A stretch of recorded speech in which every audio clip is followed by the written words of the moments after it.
Here I'm going on and on and on. I just realized that I didn't have my microphone turned on. My bad. Thank you for whoever that was that commented. Like, what's going on here? Oh, thank you. I was getting nervous. I thought it was just me. I'm sitting there going on and on and on, and didn't Aren't you even fig- realize my microphone was turned off. Yeah, I thought you hadn't started yet. I started about 10 minutes ago. No, I'm just kidding. I thought my computer was jammed, or did I get kicked out? I don't see nothing cool.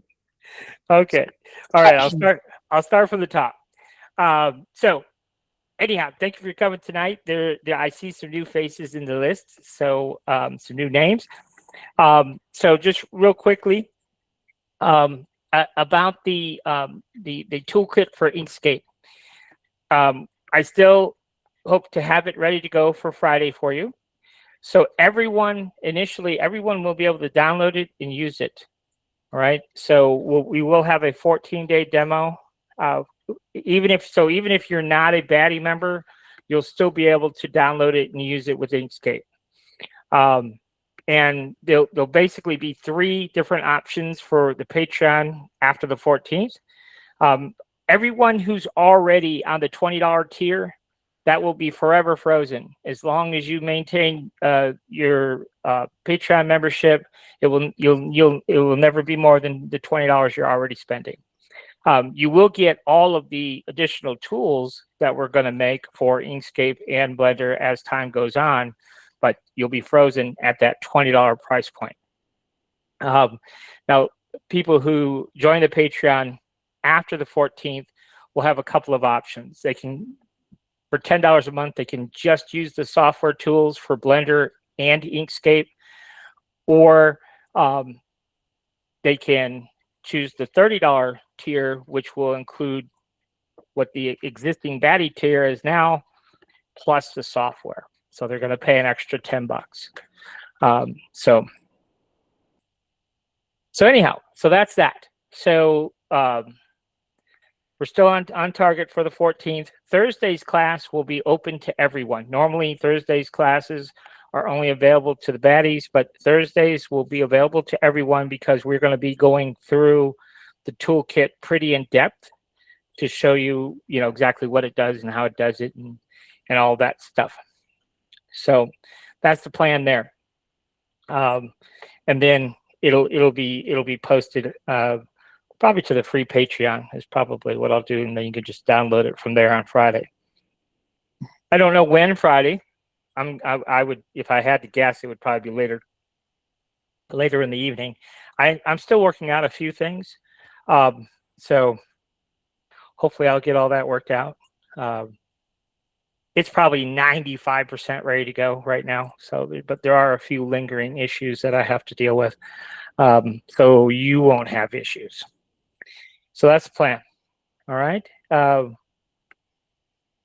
So with that said, we've got some projects here that were submitted by some Patreon members, and I would encourage you to submit your projects. Like if you have something specific that you want to see, you can get us to design them for you for free because we're going to do it right here in class.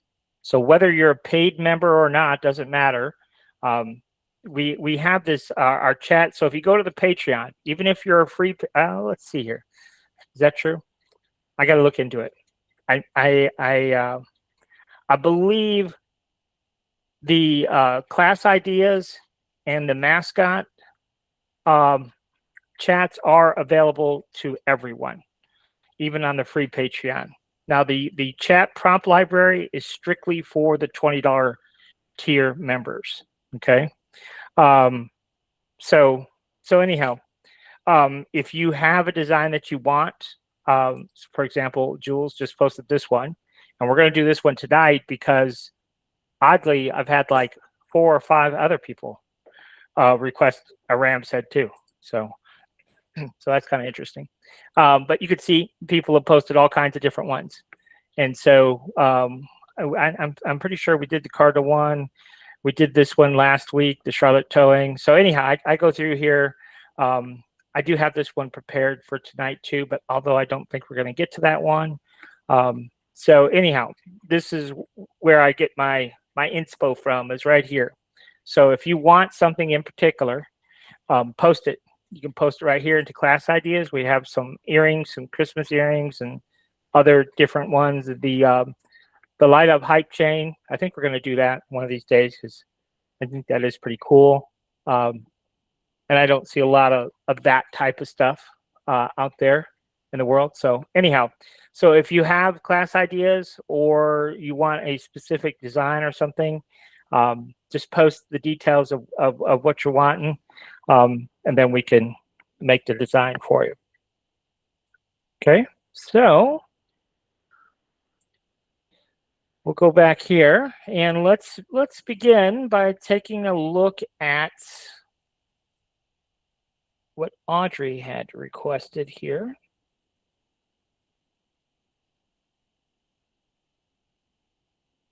She missed out last night, man. She won a free Sunlu dryer and then wasn't present to not on my group, but on a different group. I mean, she was sleeping or something. I don't know. But she missed out. But at any rate, so Audrey said that she wanted to 3D model this. And so I asked her what her Blender skills were looking like, because something like this we would have to do in Blender. And she doesn't know Blender. So that makes it more. My Blender skills are negative. No. Negative. So she said her Blender skills were negative. So I thought, well, I have seen this previously. So not this exact model, but one very, very similar to it. And this is kind of like a replica of the Lombardi Trophy, that they give at the Super Bowl. And she confirmed, in fact, that her son's fantasy football league is wanting these. And so I was telling her, I said, well, we could do the base really easily in Inkscape, but then the football probably already exists, on MakerWorld or someplace, and so it would just be a matter of doing, this one piece in Blender. And I was saying when I was talking to myself earlier that I'm a big believer in using whatever tool is necessary for the given task. We have all kinds of various kitchen gadgets because they're useful tools for completing a specific task, but we don't necessarily use them all the time. And of course, and that's true with 3D printing and creating 3D files. Certain tools we'll use for certain things. And so this is a good example of where we would use Blender and Inkscape together. Because especially if we don't have a lot of Blender skills, then we're kind of forced to look for different things here. So if you go to our chats, you will see this chat right here. Let's see, where's it at here? So this football trophy chat. Okay. So if you go on to Patreon, and like I said, this chat library is only available to our paid Patreon members. So, but you want to click on the link itself, and then that will take you directly to the chat that I used. And you could see exactly what I did and what the results were, and how I kind of worked through this. And so you could see exactly what I said to the chat. I said, I wanted specific dimensions. You see here, the bottommost circle should be 150 millimeters wide, and it should have a 12 millimeter extrusion, and on and on and on. So we've got all these various different steps of our base. Okay, so what I did is I went into Inkscape. I brought this file into Inkscape, and I'm going to show you this so you know exactly how to do it, and calculated all these different steps, what the dimensions should be. And then I came into chat and and gave it all of this information. And I told it exactly what I wanted. And you can see it says done. I created the 3MF file with 5 separate solid mesh objects centered and stacked exactly as specified. And it just reiterated to me what I told it.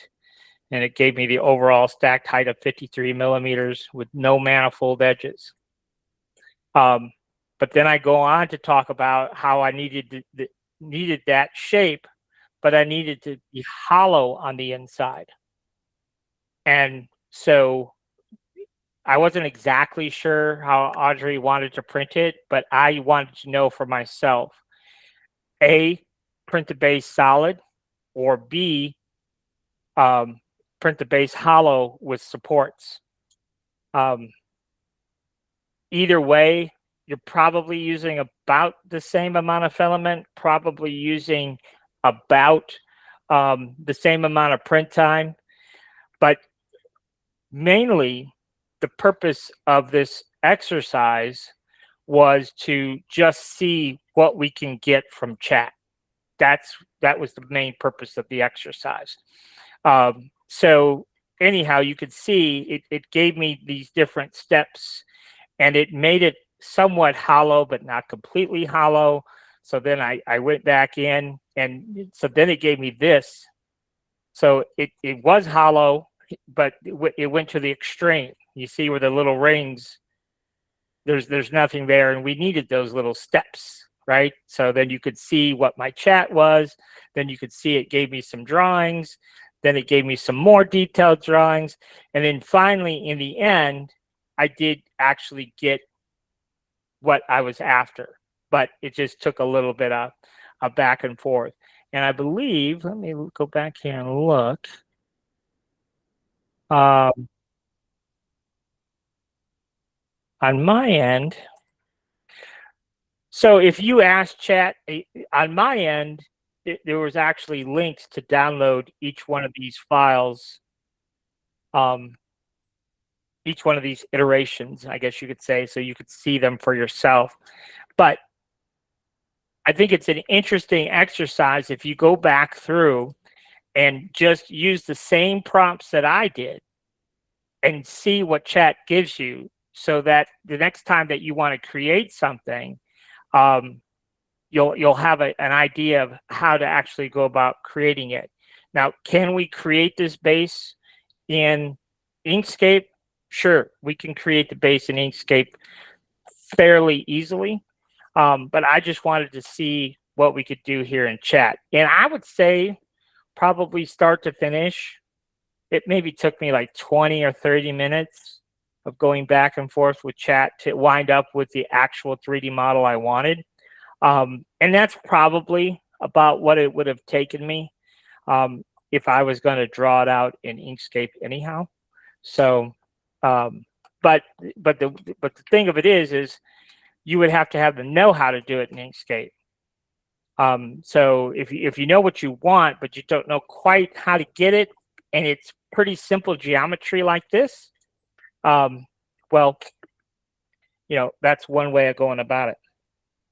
So, so anyhow, what I thought I would do is start off with this image right here. So I'm just going to copy this because I wanted to show you, like, if you see something you like, and so in this case, really all we're after is this base. That's all we're after. We want to create this base because the trophy already exists. So all we need is the base. So let me show you what I did here. So let's go ahead and open up our project. I downloaded a file. Let me find it here. So this is the model that I downloaded.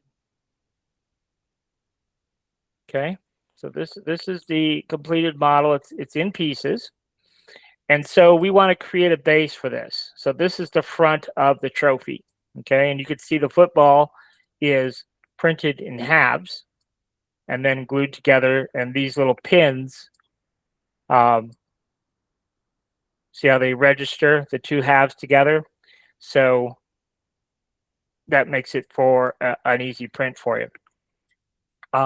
So this is the model. So the first thing I did was I wanted to see how big the trophy base was, so I could determine how big our base needed to be. So you could see that the biggest dimension is in the Y position here, and you could see it's roughly 72 millimeters. Okay, so we'll go into Inkscape here, and we'll show you how to create that base.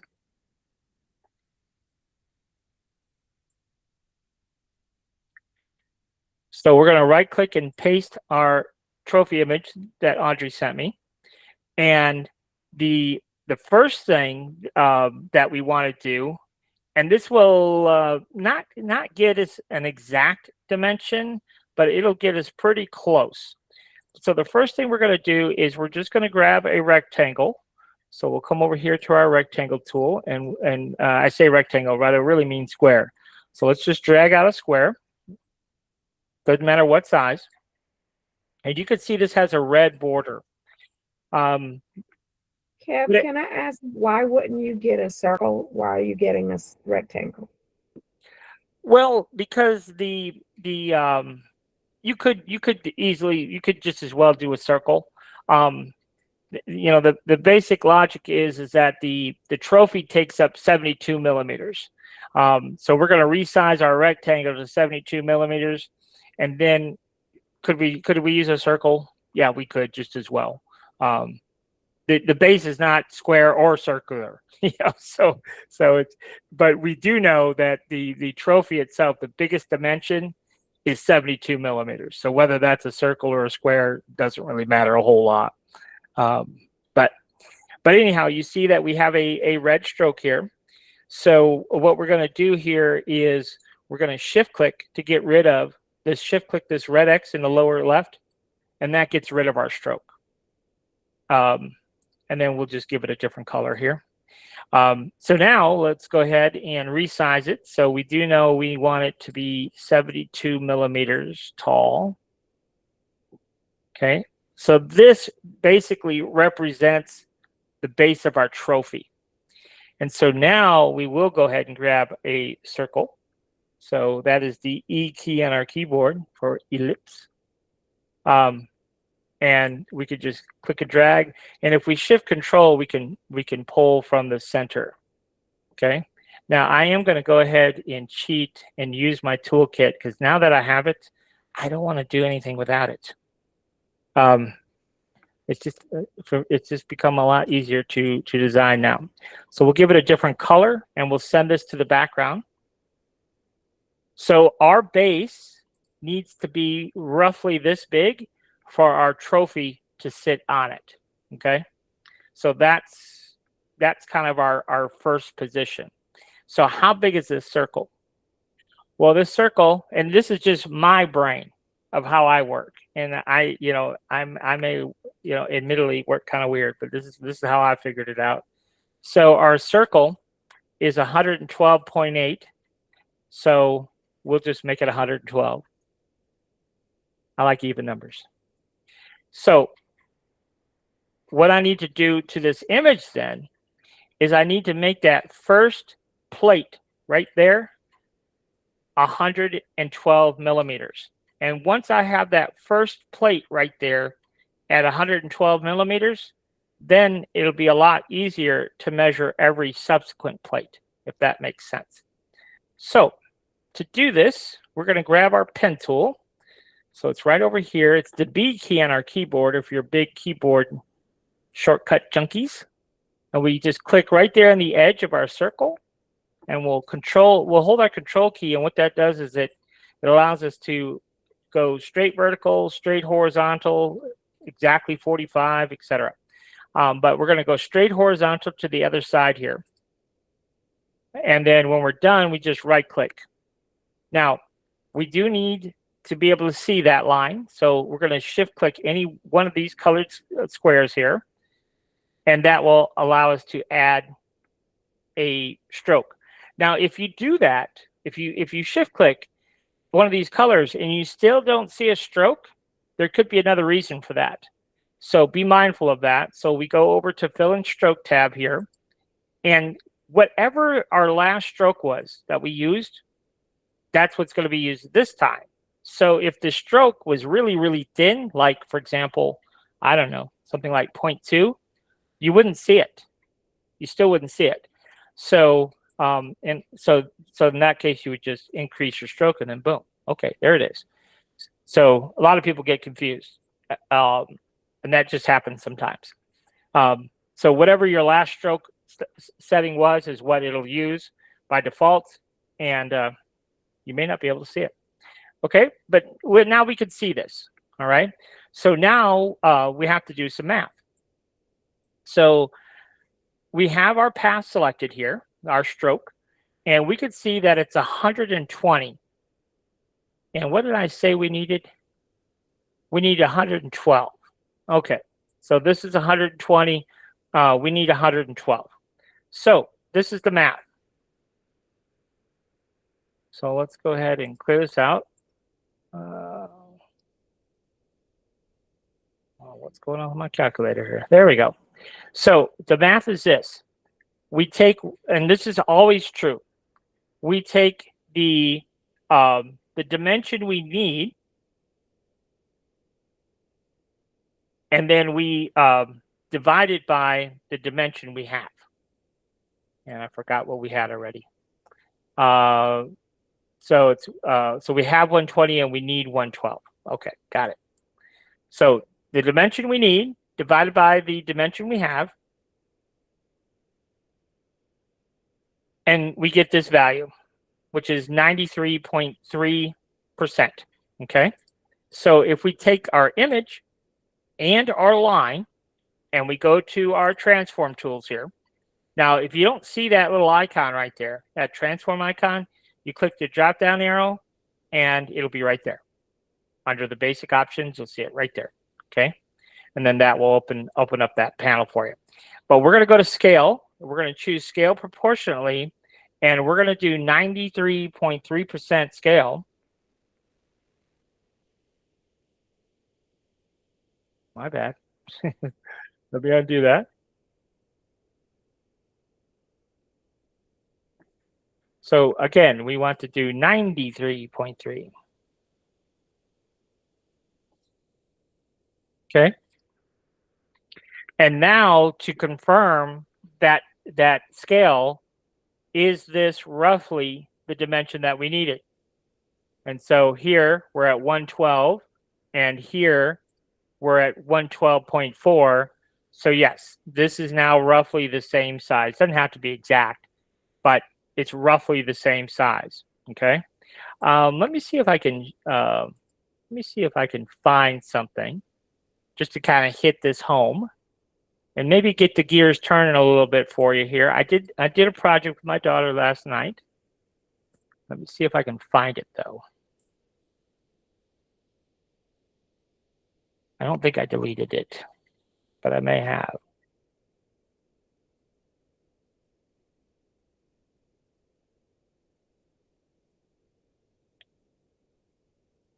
Let's see if it's in my, let's see if it happens to be in my recycle bin. We may have deleted it.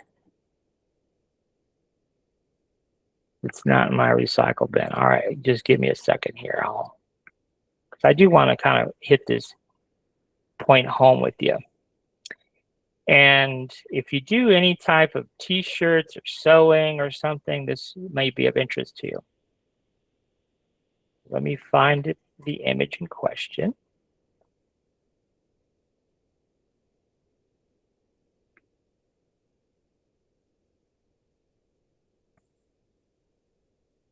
All right, so let me bring this into Inkscape here just to. So last night, my daughter is going to be a senior this year, and I guess it's a tradition in her school to make a pair of jeans that you wear to school on the first day of senior year, and you somehow decorate them, right? Well, she's sitting there struggling. You can see here she's got some chalk. She's struggling to lay out the first leg of her jeans. And I was like, man, we could do that so much easier. All you have to do is take a picture of your genes, and I had her measure from that line right there to this line right here, and then we use that same technique in Inkscape. So we scaled this image to the actual real size of her genes, and then she was able to come in here and lay out the word senior like she wanted, and then we could take those files to the laser cutter that's downstairs and make a template to perfectly fit what she was wanting to fit, because she must have did this 5 times. You could see she started and then erased because she ran out of room. So anyhow, that technique works really well for all kinds of things. So, it's just something to keep in mind. If maybe you want to add, I don't know, a little 3D plaque, you want to add some words or something to something that already exists. Well, you could take a picture of it, and if you know the dimension, you could scale it. And so the image here in Inkscape is the real size of what it is in the real world, so you can visually see, what it's going to look like after you get it designed. So it's a real useful thing to know how to take an image and scale it to its real world size here, and that's kind of what we did here. So now that we have this to match what we need here, then we can go ahead and we're going to duplicate this. So we're going to go ahead and hit Control D, and we'll just slide it down here to the next level, and then we can just shift drag it out. When I shift drag it out, it's dragging both sides. Okay, so I just go to the next level here. So we're going to come down here, and when we shift drag here, and you can see it doesn't have to be perfect. I'm just trying to get it somewhat close to the original here. We'll come all the way down.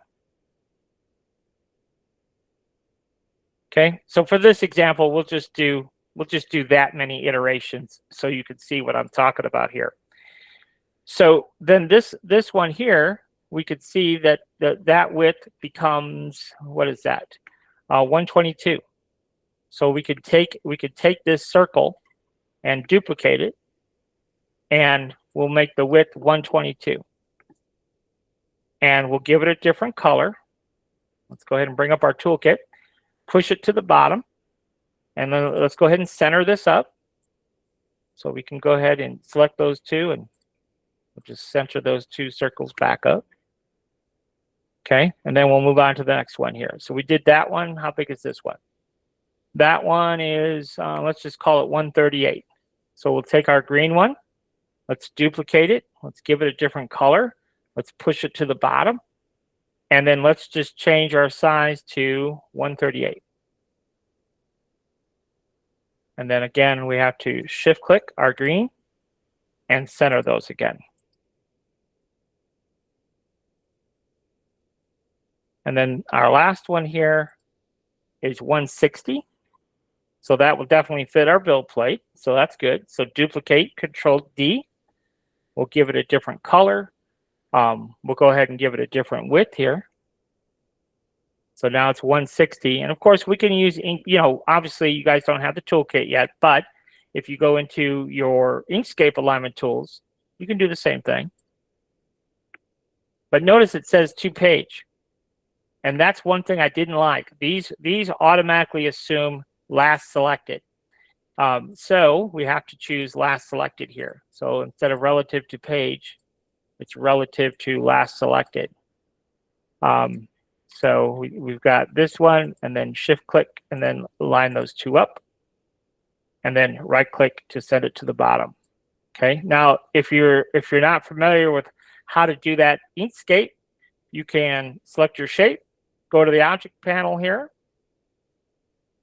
Let's make that a little bit bigger here, and then we could choose lower to bottom. So you can get the job done with Inkscape. You don't need this, but it's a lot easier just to hit the button right here. So there you go. So now we have all of the different iterations that we needed. Now what we have to do is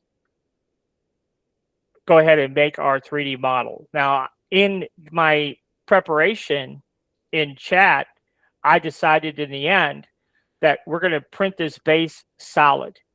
We're not going to save much on filament, and we're certainly not going to save much on time with all the required supports that we would need if we had to hollow it out. So we're not going to worry about hollowing it out here. So because we have our toolkit, I'll show you how to go about creating the 3D modeling aspect of this. So that's how we created the circles. Now we know what steps we want. So that first step right here, I'm going to say is 12 millimeters. Okay. So we can go to the part editor. We don't really necessarily need to name parts for this particular one. So I'm going to skip that and just define my extrusion. And because this is the first piece that's going to sit on the build plate, the Z height, we're going to make that first piece 12, and the Z height would always be half for the first piece. Okay, and then we can either hit apply or just hit enter, either one. Okay, now this next piece, I'm going to say this next piece is extruded 6. Okay, so we'll use a 6 extrusion here, but the Z height. How do we calculate the Z height? Well, this is the part that's always confusing to people, especially that are new to 3D printing. But I just want to preface that you don't have to stress too much about the Z height. If we don't have to enter anything, and it will still create our 3D model. So that's one thing to keep in mind. If we don't get the Z height right, don't stress about it, because we can always fix it in Bamboo later. Okay, so but I do want to just explain to you how to calculate it. All right, so let's go back over here to layers so we can see this, because once you get it, calculating all these is not too difficult, I don't think. But the Z always involves the thickness of the piece. So in our case, it's 6. So it's always divided by 2. 3. 3 on top of what? Well, in this case, we want this magenta piece to sit on top of the cyan piece, and the cyan piece is 12. So it would be 3 plus 12.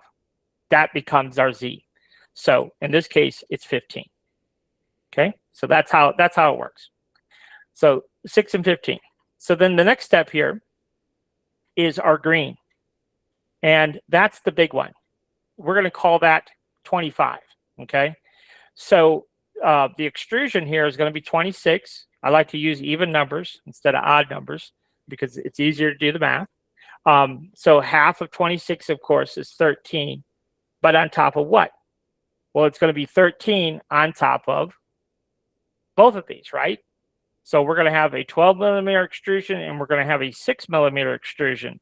So the two together are going to be 18 millimeters plus 13 millimeters. So that's how the breakdown is. Okay. So so then we would take 13 plus 18, and what is that? 21, right? So the extrusion, the Z height here would 13 and 18 would be 31. Excellent. I just want to make sure I had that right. Yes. Okay. 31. See, I'm glad you guys are paying. I just did that to see if you guys are paying attention. So there you go. So that to be 31 then. Okay. And then finally, this last one, I'm just going to call it 8. And again, we're just kind of making it up as we go, but that's what we're going to do. So half of 8 is 4. 4 on top of what? So the instinct is to say, well, it's 4 on top of 31. We just calculated that, but it's really not. Okay, so we have to go through and calculate all of these. So it's 26 plus 6 plus 12. Okay, so it would be let's see here. We'll bust out the calculator just to make sure we get it right. Normally I just do this in my head, but so we do 26 plus 6 plus 12. So that is 44 plus half of our extrusion here. So that would be 48. Okay, so this one would be a Z height of 48. Now, in theory, that should create our 3D model here. So we don't actually need our trophy base anymore. And let's see, what else? Okay, that's all of those. All right, so we're just going to come in here and let's turn all of those off. Now, it's not a bad idea. It's not necessarily necessary, but you see how these are all actual circles? It's not a bad idea to convert those to actual objects. So we went ahead and just clicked on object to path. That's why that exists. So let's go ahead and save it to the desktop.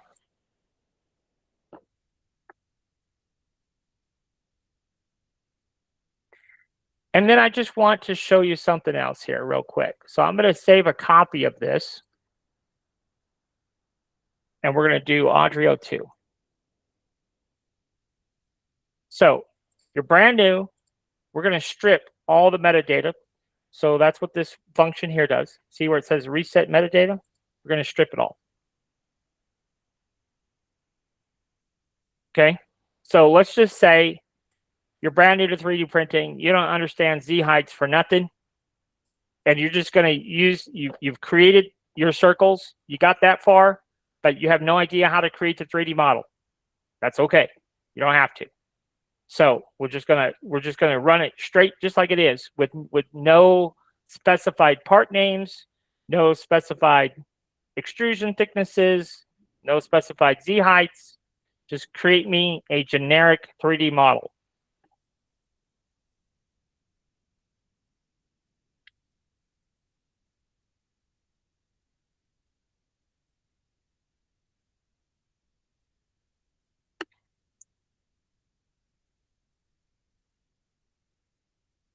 Now, what's interesting too is the first time you create a 3D model, it takes a little bit extra time to initialize the engine, but you'll see the next time that we go create another 3D model, boom, it'll just happen much quicker.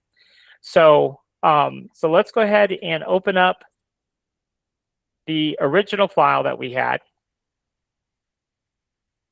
So this is the one that does have all of our extrusion and Z heights calculated for us. So let's go ahead and click on generate here.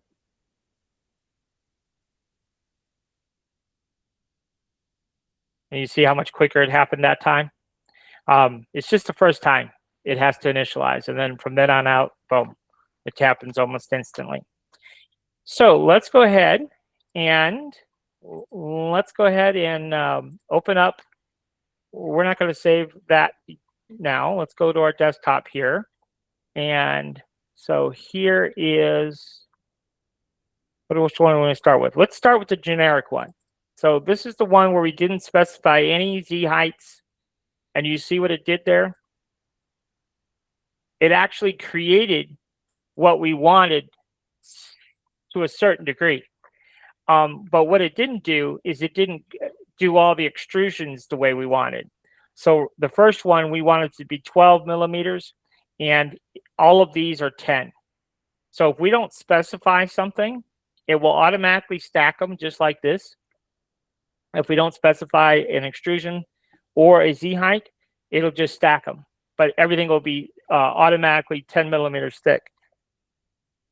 And the reason that we do that, just so you know, when we import an SVG file the old school way, okay, now we have our SVG file imported the old school way. By default, when you import an SVG file into Bamboo, it comes in 10 millimeters thick. You see that? So that's why we made our tool to default to 12 millimeters thick. So if we wanted to, we could just come in here. So we did the first one. We'll turn off uniform scale. We did the first one 12, and then Let me go back into Inkscape and refresh my memory. We did 12, 6, 26, and 8. Okay. So 12, and then that one we did 6, and then this one we did 26, and then this one we did 8. Okay. So again, picture yourself, hey, I'm brand new. I don't understand what in the world's going on here. How do I put all these in the proper stack? Well, it's pretty straightforward. We're going to go ahead and just hold our Alt key and click on these pieces that we need to move. We clicked on each one of those, and we hit our move tool, and we're just going to move it up, about like so. Okay. And then we're going to start assembling them. So we select our assembly, and then we go to our assembly tool, and we click this face and this one. Let's go ahead and minimize this a moment, and we'll just hit 0. Okay. And then we can hit escape, and then click on this one to this one. And we can zero that one out. Actually, we did the wrong one, didn't we? We picked the green one when we should have picked the magenta one. So let's move that up. That was my mistake. So let's do that again. So back to our assembly tool. We click here, and then the bottom of our magenta one, and zero that out. And then we have to hit escape and escape again, and then we can click the next one. Zero that out, and then escape, click, and click. And then once you kind of get used to that rhythm, then you'll know, escape. So now we have the same stack here, like we're supposed to. Okay. So now what will be interesting is we're going to go ahead and import our other one, and just to see if our other model is stacked the same way. So we'll click on the regular Audrey one, and we're going to import the geometry only. Look at there. We did it, folks. We have the exact same stack as we did over here. So, but you can see, if once we do understand how to set our metadata in Inkscape, once we do understand the process, our work here in Bamboo is so much easier, because literally all we have to do is open the model and that's it. Okay. Now there is one more step to do here. Is first of all, we probably want to set all of these to a color. So we'll just set them all to 1. And then we want to import that trophy. So let me go do that real quick. So let's import the trophy here.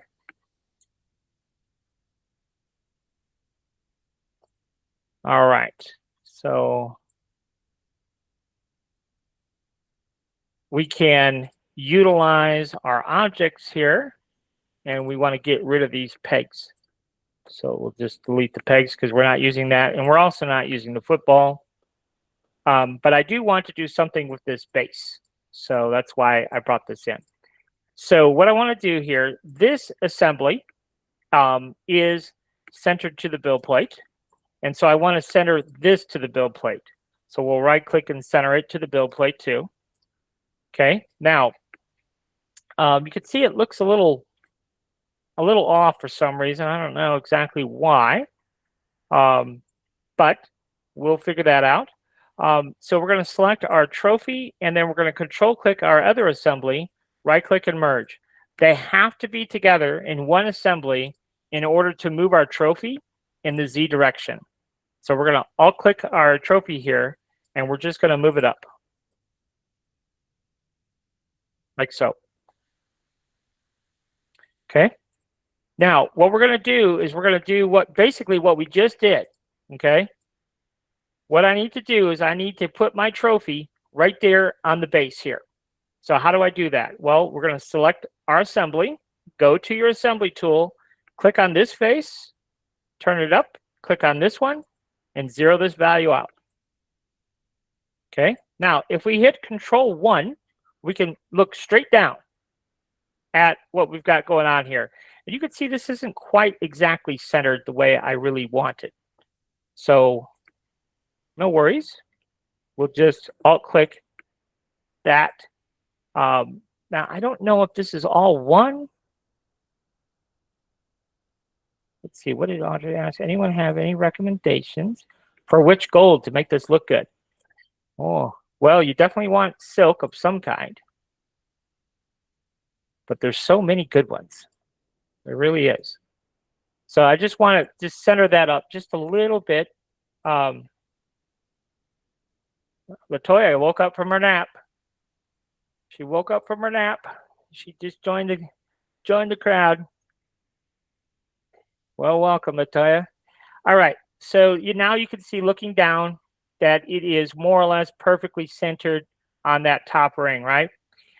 So this is actually the front of the trophy right here. So that's probably where it's most important. Let's maybe slide it over that way. Yeah, that looks pretty good. I'm going to call that centered. All right. So that's what we needed. Now, why did we do all that? Well, because I want to move this down and cut a little hole in my plate here. So to do that, we're just going to Alt-click on it. Is there a particular brand, Nisha, that you just? I have. What do I have? I have the Inland brand from Micro Center and maybe Sunlu. I bought a couple of different ones, and I like them both. One is a little bit darker than the other, but they both look nice. So I can't be more definitive than that. Anyhow, I need to drop this 1 millimeter into my plate. So we're going to go to the Move tool here, and whatever this value is here, the Z value, we're just going to back it off. Okay, so we could, just for simplicity here, like I said, I usually do a millimeter divot, but in this case, we'll just do a 0.92 divot. So now when we do our mesh boolean, there'll be a little divot right there. So let's go ahead and do that. So we're going to do mesh boolean. We're going to do subtraction. We'll move everything over to the left to begin with. That's step one. And then we've got to find our trophy, which is right there. That's our trophy right there. So we'll move that over here to the right. And you see that's now green. Everything else is blue. Let's go ahead and execute that. And there's our divot. You see that? So that's what we needed. So now there's no mistaking exactly where that trophy has to be placed. So there you go. So we will go ahead and save this file. And Audrey will have her base. So she will print out the trophy just as it is on MakerWorld. Then she can come in here and print the base. Giant arm silk gold, Jules says. Giant arm silk gold. Say. Yes, we're going to override it. Okie dokie. So there's that. All right, so let's go ahead and hit File, New. And let's take a look at our next project. When you guys don't give me something to do, I have to make up my own stuff. And so, and it just so happens I really actually need this particular project. And not only do I need this particular project, but I think there's some good stuff for you guys to learn on this particular project. So I do try to, I think about, bringing value to the class. So you see this mess here? Well, I reorganized my office, and I have a dark corner that I wanted some light to. It's right there next to my printer. You see my A1 sitting right there to the left. But I bought this lamp a couple years back at a flea market, and the only reason I bought it was because it was so stinking cheap. I think the guy was asking like $2 for it. And I am kind of a sucker for weird lamps anyhow. I have a lot of clocks in my house and oddly a lot of lamps. Like I like lighting. So anyhow, bought this for $2 and and when I bought it, the shade was actually nice, but I have not taken care of it. It's been in the shed. It's gotten wet and now the shade's no good. So what my thought process was, well, I could 3D print a shade for it, or I could just buy one. At first, I was going to buy one. And then I thought, well, heck, I could just 3D print one. So I thought, well, I'm going to show you how to 3D model that lampshade so that if you want to print your own lampshades, you can, or you would have a lampshade for your lamp. So we're gonna show you how to 3D model that lampshade in Blender, and it's going to be fairly easy to do. And you can see over here, I had to take it all apart. Like I had to take it all apart, and I didn't even realize it until I totally dismantled this thing. That the leg itself, there's a light over here. There's a light socket right there. You see the little pigtail sticking out there, but there is a light inside the leg. So the leg itself lights up, and then we also have the light bulb. So you can see here, I bought a new socket for it, and I was surprised that the weight was just barely glued in here. Let me see if I can find a picture of it. So let's see here. So this was I just took a picture of this just so you guys can kind of get a visual of the side of the side profile here. But yeah, the base was just totally busted up. So so we're going to show you how to go about making this base, and that kind of ties in Audrey's trophy base too, right? So she could use this base instead of that other base, because that other base will probably take twice as long to print as this one would. So she could use this one. But I thought it would be interesting to show you how we're going to model this. So this was the little felt pad on the bottom of this. So I did save that. Now I do have a laser cutter, so I'll probably just laser cut me a new felt pad for the bottom of this, and hot glue it into place. And I'm fairly confident that I can get this all put back together, but I have to print me a new base. So that was the whole idea of this project.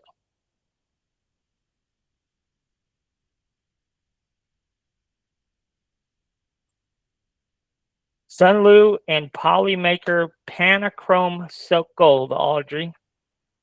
That was the recommendation from Nisha. Yeah, I have the Sunlu brand also, and the Inland brand from Micro Center. And like I said, I like them both, but one is just a little bit darker than the other. Okay, so anyhow, and maybe I should just show you this real quick. Let me just show you. You're going to get this this 3D model here, but I do want to show you what chat wound up giving me, just for fun. So this is the hollow version.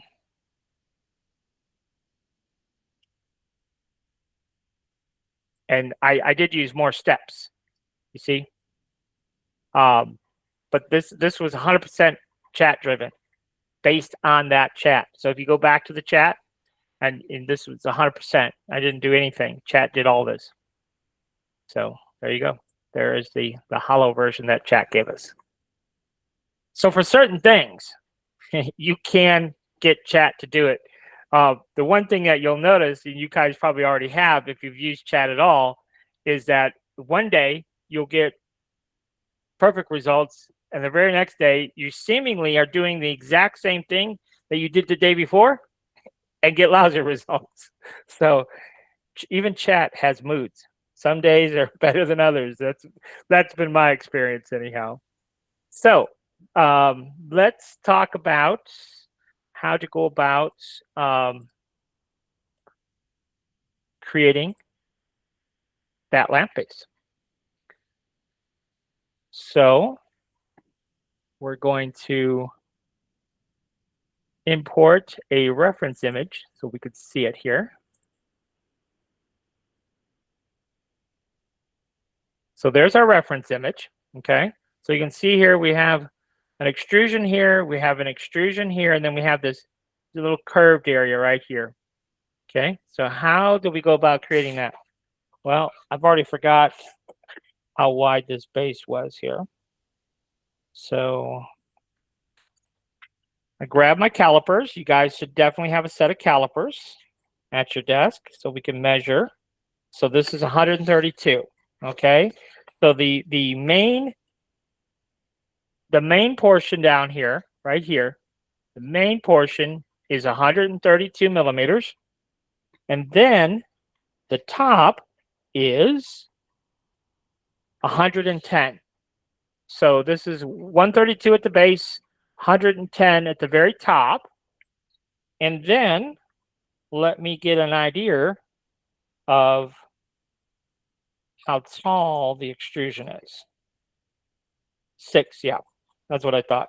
That's what I used previously. All right, perfect.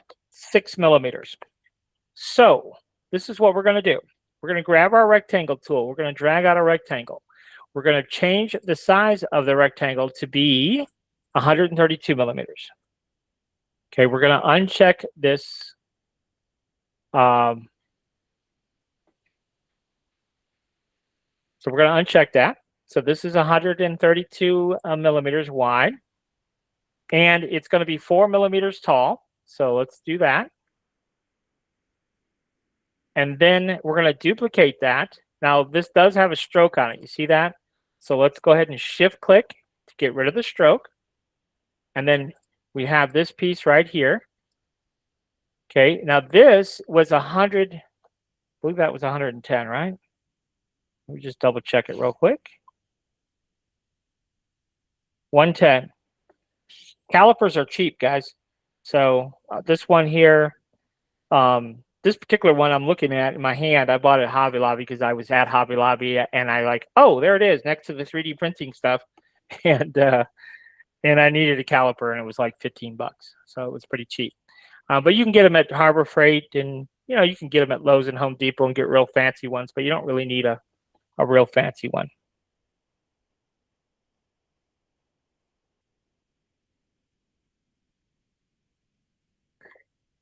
So widthwise, $110. So there we go. So, and then my weight. Did you guys see the picture of the weight there? So go back over here. So let's see. Right here, this weight, because it came out, I wasn't going to use that weight. I don't know what it is. It's not lead, but it's heavy. I don't think it's lead. It's too light to be lead. It's some kind of pot metal, though. I bet is what it is. And it's just black. I bet it is just some kind of pot metal. But my idea is that I measured it, and it is about 98 millimeters is what it is. And then I also measured the thickness. And the thickness here, let me double check the thickness. The thickness was, yeah, the thickness was 20. So this is what we're going to do here, just to make sure it fits, of course. We're going to give it a little bit of play. So let's go ahead and duplicate this. Now, this right here is 132. The width of this should be 132. And then the height was 4. And so over here, the reason it wasn't quite right is when we did all of our scaling, we did it with our stroke applied, and Inkscape considers the stroke as part of the dimension, which is kind of annoying because CorelDRAW doesn't work that way. And I'm used to how CorelDRAW works. But at any rate, what we're going to do for our height, our weight is 20 millimeters, so we're going to make it 22. I just want to make sure it really does fit. And then we're going to make it 100 millimeters wide, even though the actual weight is closer to 98 millimeters. But I just wanted a little bit of wiggle room, just in case. So we're going to put our weight. Now our snapping is turned on. So when we move this in certain positions here, you see that red line that appears? That tells us we're dead center left to right is what that tells us. Okay, and then by default, it's want to snap right to the edge of this. But we actually want to come down here to the bottom. And then this, we will snap like so. Okay, so this is sitting, let's see here. Let me grab this piece. Yeah, this piece is sitting right on top. Okay, so everything's centered up. And if you have snapping turned on, that should kind of happen automatically, where things line up to the edges. See, this didn't quite line up to that edge, but now it does. So just make sure that when you are snapping to stuff, that it is snapping to those edges like we want. There we go. In Inkscape, it's kind of funny. Sometimes when you're zoomed way in, it won't snap, and sometimes you have to zoom out a little bit and it will snap. It's kind of weird that way. But now the fun part is drawing our little curve piece. So we're going to grab our pen tool and we're just going to start right here from this corner and then come down wherever we want. We're the designer. We get to pick and choose. I'm going to say right there and right click. Now, remember I said we don't see the line we just created. So what do we have to do? Shift click any colored square. There we go. Now we can see what we're doing. And we're going to grab our node tool and then we could just push it out a little bit. And you see that little pink that's showing through? That's our fill color.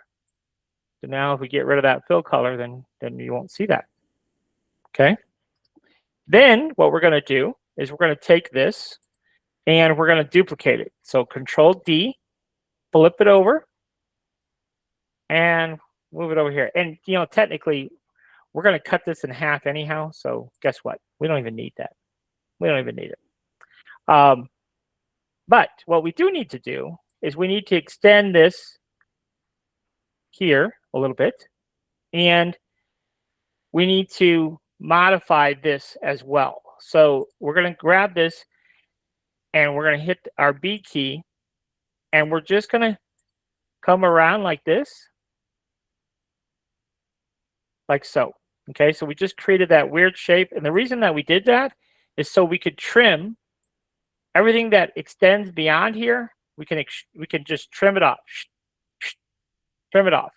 So let's go ahead and open up our toolkit here, and we'll do this is difference.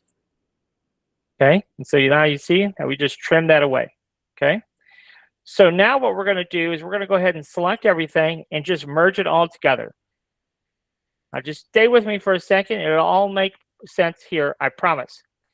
So now what we're going to do is we're going to cut. So this is the full width that it should be. Okay, so you see here, it is the full width, 132. That is the full width it should be. And then from the bottom of our plate to the bottom here is 22 millimeters. Okay, so if I grab this and just create a rectangle here, let's give it a fill here, you'll see the height here. It's exactly 22 millimeters. Okay, so all this is exactly what I needed. Now what I need to do is I only need half of this. So we're going to cut a piece of this away here. So we're going to grab our rectangle tool, and because we have snapping turned on, it will automatically snap to the center of that piece. So I could just do that, and I know that this is perfectly centered. So everything that's behind this rectangle, we're getting rid of. Shift click, and we're going to hit difference. And so there you go. Okay, so now we just have this. Now, this profile that we're making, we don't have room for our weight. So we have to add that again. So we're going to go ahead and grab our rectangle tool, and we're just going to drag out a rectangle here. And this rectangle has to be 50 millimeters wide. That's half of 100. Okay. And then we're just going to slide this over. Right. So it's going to snap to this edge and the bottom edge.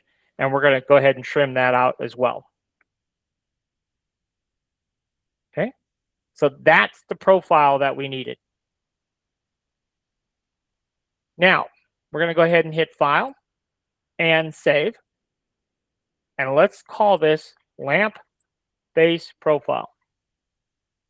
And maybe come Thursday, or for sure by next Wednesday, but maybe by Thursday, I'll have this lamp base printed and put back together so you can see our finished product. All right, so now we have our lamp base. Now, what we're going to do is we're going to take this into Blender and we're going to create the full 360-degree lamp base. But Blender prefers that we don't have fills in our SVGs. So just kind of keep that in mind. It would rather us just have strokes. Whereas Bamboo prefers us to have fills and not have strokes. So, anyhow, we're going to go ahead and get rid of the fill. So left click here on the fill. And then we're going to shift click and add just the stroke and resave it. So you see, it's lamp base profile. Now, I don't know if you guys remember or were in class a while back, but keep in mind that this technique that I'm showing you has a lot of applications. All right. So all you have to do is look around and you'll see, oh, I could make a profile of this and I could turn it into a 3D model like we're going to do with the lampshade here in a second. We're going to create that profile in Inkscape and then we're going to revolve it in Blender to make our lampshade. Here we're making a base, but previously we did candlesticks, right? So it's the same basic process. We create the profile and then we revolve it and then we can create our 3D model in Blender. So now we're going to go into Blender and show you what we did there for you.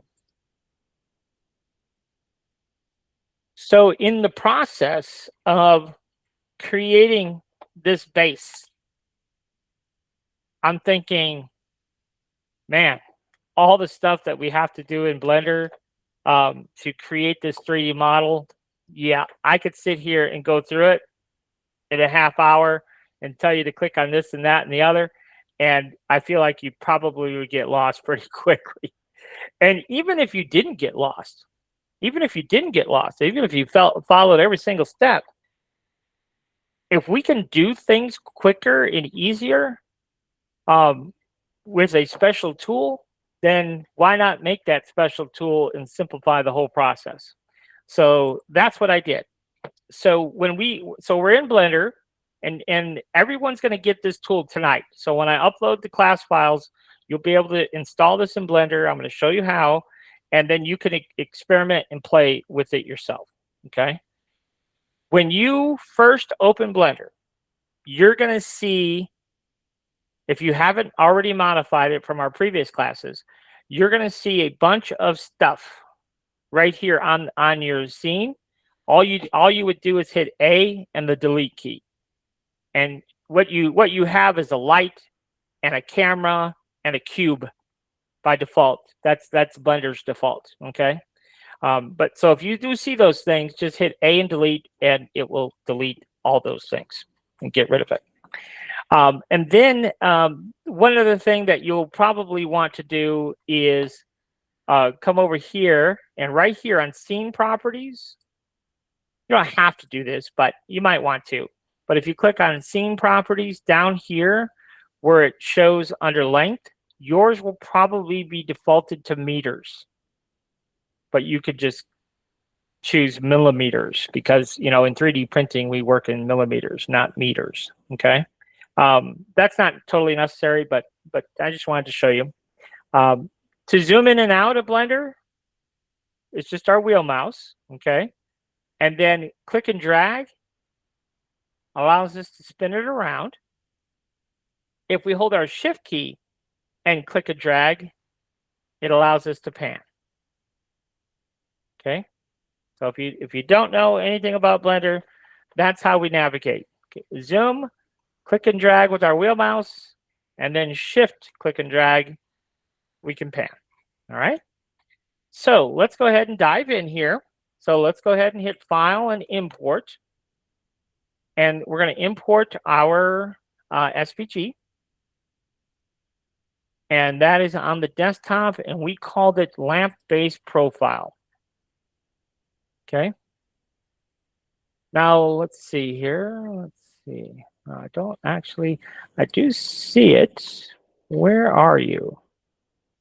Aha. Is that you? That is you. See there? There he is. So sometimes we have to zoom way in to see what it is we're working on here. Okay. So there's our piece. Now, if we want to move this, we can just hit the G key and we can move it. Okay. Why the G key? I have no idea. It's just what Blender does. So with this particular project, and with like if you're going to make yourself some candlesticks or anything that we're revolving, with this particular project, we're going to stand it up on end. Okay. And rather than explain to you how to do that in Blender, I just created a tool that you just click a button and it does it automatically. So I wanted to make this as simple for you as I possibly could. So if we hit the N key on our keyboard, N is in Nancy, you can see right here, you're going to have this tab. It's called the 3D Toolkit. Now let me show you how to install this first. So you know, like when you get your class files, you'll know how to install this extension. So we're going to come over here to Edit and choose Preferences. Now, this is just a real quick reminder. The class files come with our $20 a month Patreon. Okay, so anything that we create in class, you will get those files. Now, if you're here on a free scholarship, we're happy you're here to learn, but you won't have access to the class files. So that's a bit of a drag. So you won't have the toolkit is what I'm getting at. But if you're a member, you will. But I already have the toolkit installed. So let me just uninstall it so you can see how to install it. So you can see now it's gone. All right. So to install this, again, you're going to come in here to Edit and Preferences. And this should be the same for those Mac folks. So I know we have a couple of Mac folks. I don't know. Nope, she's not here tonight. Paul, are you Mac? Is Paul still in here? Paul Defriend? I used to use it in my classes, but I don't use it. I use the PC. Oh, okay. And Jules has a Mac. Okay, well then Jules can confirm. Ronald, so you Mac folks, I haven't tested this on a Mac because I don't have a Mac, but it should be the exact same process. So what we're going to do here is go to Edit and Preferences. You'll get this dialog box. Like I said, it should be identical on the Mac. And what we're going to do is this little icon, let Rhonda in here. So over here on the far right, we're going to choose Install from Disk. Okay. So wherever you have your class files from tonight, we'll go to the desktop. Mine is on the desktop. And this is the one we're using. So we just click Install from Disk. And you'll immediately see it. You see it over here? So you'll immediately see it installed. And then every time you reopen Blender, it will forever be there. Okay? Unless you disable it for some reason. So with that done, what we're going to do is we're going to click on our profile and we're going to go into our toolkit. And so we made some specific tools for us. So right here, we're going to rotate. You see where it says rotate X90? That means we're going to rotate in the X-axis. All right. So the X-axis is red and the Y-axis is green. And you know what's interesting about that is in Bamboo, the X-axis is red and the Y-axis is green. So, you know, it stays with that convention all the way through. So anyhow, we're going to rotate on the X. So go ahead and rotate 90 degrees. And now you can kind of see it standing straight up and down, right? So the next thing that we need to do in order for the revolve to work properly here in Blender, we have to move this geometry to that point right there, okay? Because that 3D cursor is where the revolve happens, all right? So to do this, I was like, well, it's a whole process. You see that little orange dot right there? That is called the object origin. And so what we would have to do is we would take our object origin and put it right there at the corner of our shape, and then we would take that and move it over here, and it's a whole process, and it's crazy. Like I can't remember it from one session to the next, all the steps involved. So I was like, no, I'll just make a tool that does it automatically, because otherwise you guys will get confused. So, but there is an object in the edit mode here in Blender. And so you see here, by default, you're in object mode. If we hit the tab key, that will take you into edit mode. And then we could just click right here. So you can see here, we just clicked on that little, it's called a vertex. In Inkscape lingo, we call that a node. Okay, but see that right there? We just clicked right there. And what we're going to do is that's what this tool does right here. Vertex to world origin. This is our world origin. So we're going to go ahead and click on that, and boom. You see how it snaps it right into place? Lois, did you have a question real quick? Maybe she did that on accident. I don't know. But so now you can see that the shape is right there at the world origin, and that's what we needed. Now, if you look up here, you'll see this icon right here. That is a curve. That indicates that this shape is a curve. Well, what we're working with is we're working with meshes. So when we're talking about 3D printing, we're talking about meshes. So we're going to go ahead and select our curve, and we're going to just convert it to a mesh. And so you see there's the convert to mesh tool. So there you go. And oddly, in Blender, we have to be in object mode to convert to mesh. So, so you see when we did convert to mesh, it did put us in object mode. But now we need to go back into edit mode to do the actual revolving part. So back to tab again. And now we're back here in edit mode. Okay. So I want to just look and see here. I think we're good to go. So now we have a mesh, and notice this little icon up here. It is now very meshy looking. You see, it's a different icon. And so that icon represents that this selected object is a mesh instead of a curve. So now we're going to revolve this. Okay. So we create this tool down here, spin 360. The number of segments is defaulted to 128, but you can change that. And then that will automatically create our base. If I go back into object mode, you see there? So, like I said, I created these tools just to make it easier for you to, it's just faster. It's faster than doing it manually. If you want to know how to do it manually, let me just back up a few steps here. I'll show you. I'll show you. I mean, it's not that much more complicated, but it is. Jules says, I make it seem look so easy. Well, I'll show you something real quick, Jules. It's kind of funny because this, where is it at here? Let me see. What did I do with it?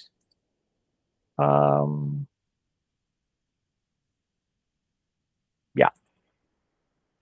So this right here is the code that makes all those Blender tools function.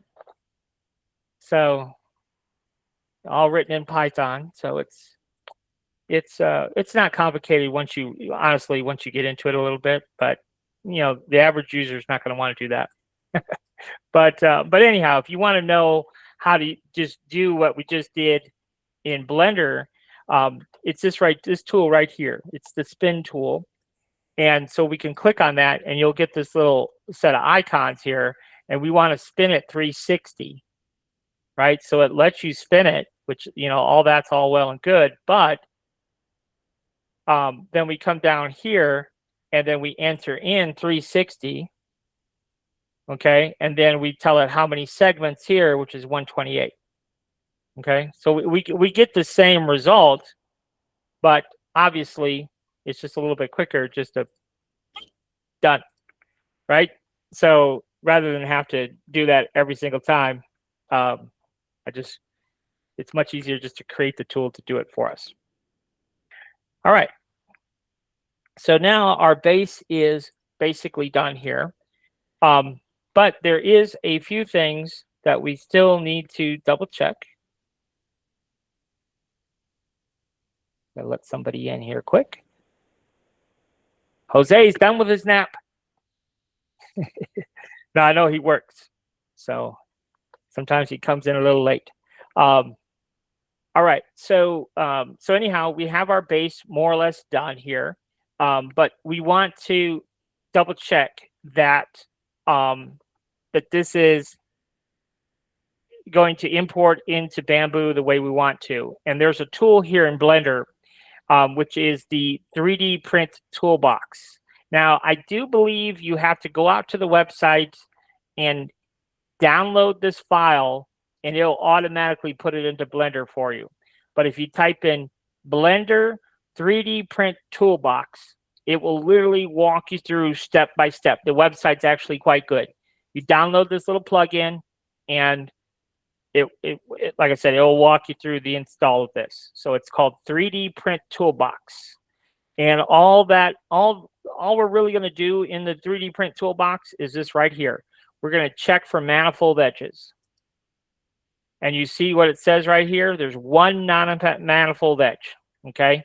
And this button right down here will clean it up. So we click on that, make manifold, okay? And then if we check it again, now you can see it has no manifold edges.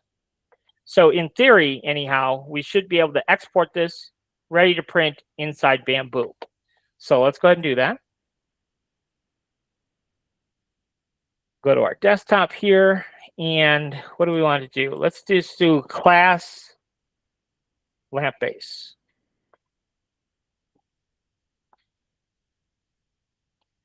And we'll hit save. Okay.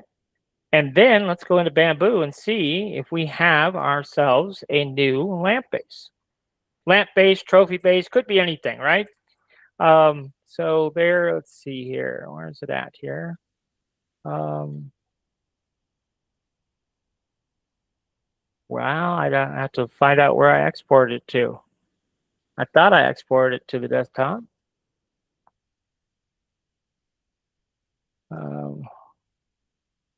Nope, I guess I didn't. Now it should be. Let's see here. There it is. I don't know where I exported it to the last time. You might get this dialog box, and it says that it's too small. Do you want to convert it? Yes, we do. You see it says maybe in meters or inches, and we want millimeters. So yes, we're going to convert it, and there we go. Okay, so and notice down here, there's no warning about non-manifold edges or something. So we're good to go there. And so that is our base. And you see underneath, that's where our weight is going to go. And we're just going to add a little bit of glue, and our base will fit right in there. All right. So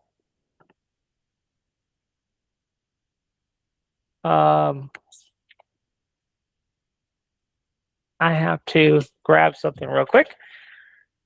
So there we go. So now what I need to do is I need to cut a couple of holes here.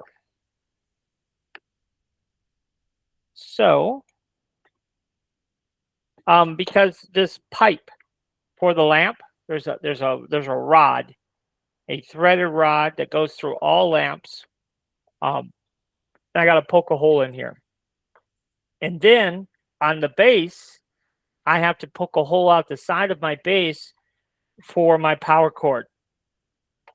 So, so I'll show you how we do that. So we are gonna just go ahead and right click and add a primitive cylinder. And in this case, for the center of my lamp, this cylinder needs to be 10 millimeters. So we'll go to scale, and we're going to do 10 and 10, and let's just do, I don't know, like 50. Is that tall enough? Yeah. If this is centered, right click and center to the build plate, then we can take this and right click and center it to the build plate. Okay, so there's that. And then what we're going to do is we're going to take this and we're going to control click our base, right click and merge those two together. And then we're going to add in our hole for our power cord. So right click, add primitive cylinder. And that hole is going to be 8 millimeters.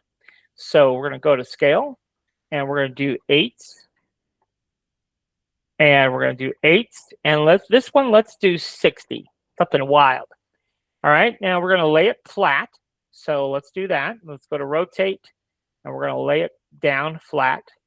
If we come into see when we're on the outside of our circle, you see how we're able to rotate freely? But when we come to the inside of our circle, you see how it snaps to these lines? So that can be useful when we only want to snap, exactly 90 degrees. So that's how that works. But right click and center it to the build plate. And then we're going to hit our move tool and move it back out. So you see, now she's poking out a little bit here. Now I don't want it to sit on the bottom of my build plate like this. I want to move it up. So we're going to take take this piece, control click the assembly, right click and merge. If you right click and you don't see merge, one of two things. It's either merged or you don't have the two objects selected you thought you did in order to merge. So it's always, if you right click and you don't see merge and you think you should, go to your objects tab and say, oh, that's already an assembly, or oh, I only have one part selected, not two. This will definitely tell you what's up there. All right, so now this cylinder is perfectly centered there, which is perfectly centered on the lamp base. So I'm going to move this up. Now we know that this extrusion right here is 4 millimeters. And so I think, and we know that this is 8. So I think that's what we want to do. Let's just go ahead and move that up 4 millimeters. So we go to the move tool, and whatever this currently is, we add 4 to it, which in our case is 8. Okay, and so you'll see that that hole right there is now right on top of that bottom extrusion there. And that's exactly where we want it to be. Now, if we look at the inside, you can see that that hole goes all the way through. Okay, so we'll be able to bring down our wire here, go right up the side of our lamp, and there we go. Okay, so that's exactly what we need. Now, we've got a couple of options here. We could permanently cut a hole in our base, or we could just change these two pieces to be negative parts. And so I think that's what I'm going to do. So we're going to alt click, and that's really the preferred thing to do when you're doing this, because see, Audrey will be able to take this file right here, dump these two pieces, and plop her trophy right on here if she prefers this base. All right. So that's, but if we were to cut holes, well, then she doesn't want this to have holes in it. So then she would have to, basically recreate it. So the non-destructive approach is really the way to go here. But we can't change things to a negative part if they're not part of an assembly. So you have to have them in an assembly first. So alt click, right click, change type to negative, and then same thing here. We're going to alt click, right click, change type to negative. Okay. Now, could we have made these holes in Blender? Sure, we could have done that, but then that would require more Blender skills than maybe we have. Plus, we don't want to do it destructively. Ideally, we want to do it non-destructively with negative parts. So when we slice it, you'll see we get a hole. That's what negative parts do. And you can see we've got room for our power cord now. And so there you go. Now, what it's saying here is it's saying that we have a cantilever, because we do, because all of that on the bottom side here, all of that needs to be supported. But we have to do that because we want to use our pot metal weight that we're going to glue into the bottom of our lamp. So we don't have much choice. So we have to go about doing that. Let's go back into Inkscape real quick here. So, let's see here. Maybe that one. Okay, so this is 132. This outside line right here is 132. I wanted to see how wide this was because I wanted to show you something here. So we don't want our stroke, so let's get rid of that first of all. We'll give this a fill. Same thing here. We'll give this a fill also, but no stroke. And I just want to see how wide this is. So that is 16 wide, okay? So what we're going to do here is we're just going to grab a circle, and this is going to be 132 millimeters. That's actually lock that together. And then let's duplicate this circle and give it a different color. Now, I don't know if you guys knew this or not, but there is something that's pretty cool in Inkscape, and that is our numerical fields are mini calculators. So we know that this is 16 millimeters. 16 and 16 is 32. So I want to make a circle that is 32 millimeters smaller than 132. Okay, well, that's pretty easy math, right? But I just wanted to show you that if you don't know the math, but you know what you want to do, is you could just type in a mathematical formula here. So we have 132 minus 32. And there you go. It will do the math for you. And that's true of all numerical fields. So that's kind of nifty. So if you didn't know that, now you do. But at any rate here, we can go ahead and take these two and we'll cut a hole and take this into Lightburn if we want to, and we can make that felt pad for the bottom of our new lamp base. So for those of you who have a laser cutter, you know, we can make the SVG, take that into Lightburn is what I use with my laser cutter, and then I'll cut me a new felt bottom for my new lamp base. So, all right. So anyhow, that finishes that project for us. So now we have a lamp base ready to go if we want to make a lamp. I guess we should go ahead and turn on supports though. So we'll go ahead and do that real quick. Enable supports. We'll enable supports, and then we'll come down here to our top Z distance of 0.28. And then we'll come down here to our top interface layers. I like to use 4. And then we'll resave this file. And that will be our finished base. Actually, it's not our finished base because I want to do one more thing. And I want to show you this. So let's go back over here to chat. So back to the Patreon chat here. Right here, this chat right here, I asked chat to make me an STL file. So again, if you read what's happening here, I asked it to make me a leather texture STL file, but I was just real generic in what I was asking for. And so it made me an STL file, but it didn't make it in the way I wanted it to be made. So then I gave it a reference image. I said, okay, this is the existing texture. Could you make me something similar to this? And then it did, but it had a bunch of manifold edges or non-manifold edges. And so it fixed it and gave me a new file to download. So you can, like I say, you could use these same prompts to create, you know, the same file that I did if you have a particular need like I did. So let's go ahead and add a little texture to our lamp base here. So to do that, let's go ahead and import our texture file. So it is in class files. I believe it was this one right here. We're going to import the geometry only. Now, I didn't realize this initially, but there's my texture, but it's only on one side. So we do have to flip it over. The other side's perfectly flat. So there, you see that? So it's perfectly flat. Now, if we take the height of just our lamp base here, it is 26 millimeters tall. And that is to the very top edge here, okay?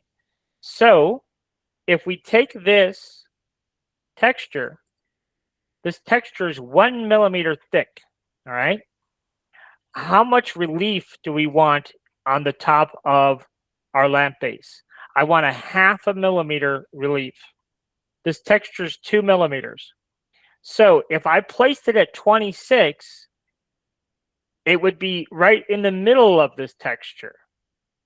Okay, so that would mean that the texture would have a relief of 1 millimeter, but I only want a 0.5 millimeter. So if I go to move and I move this to 26.5, now it won't let me because it's not part of the assembly. So we'll select our texture, control click our assembly, right click and merge. And then I have to alt click my texture and then I can move it. 26.5. And now that will have exactly a 0.5 millimeter relief that this is going to cut into the top of my lamp base. Now I tried doing it as a negative. We can go ahead and do that again. So let's go ahead and do that. Change type to a negative. I don't know what I accidentally clicked on there, but I clicked on something. So let me go back in and do this again. I clicked on reload from disk. So back to a negative part, and then let's go ahead and slice it. I think what happened, it worked. It does take a little while because there's that texture. There's a lot going on. There's a lot of, triangles in that texture. So it does take a while. But when I shrunk the texture down, so you can see it's at 35% now. When I shrunk the texture down, then it really took a while. And so I wound up just doing a Boolean operation instead. And that got the job done a little bit quicker. We'll give it a shot here and see how long it takes.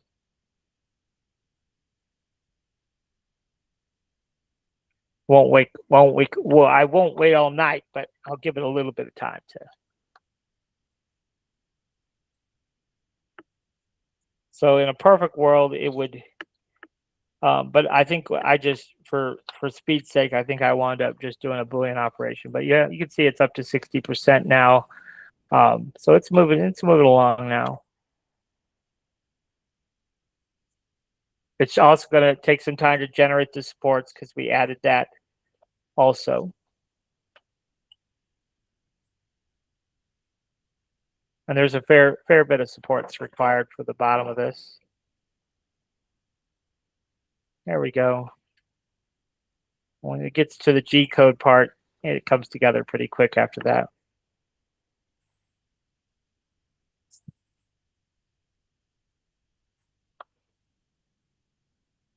Okay, so now you can see we kind of have that crinkly texture. If I turn off my seams, those little white dots are seams. Now, what this is actually going to print like, I have no idea. Like, what it's actually going to look like, I have no idea, of course. But you can see lots of supports underneath there. But 5 hours to print the lamp base. So, not too bad. Doesn't use a whole lot of filament. 82 grams, that's not so bad. So we'll go ahead and leave it like that. I can live with it. And like I said, I'll print it out and hopefully get my lamp back together by Thursday so you can see what it looks like all put back together.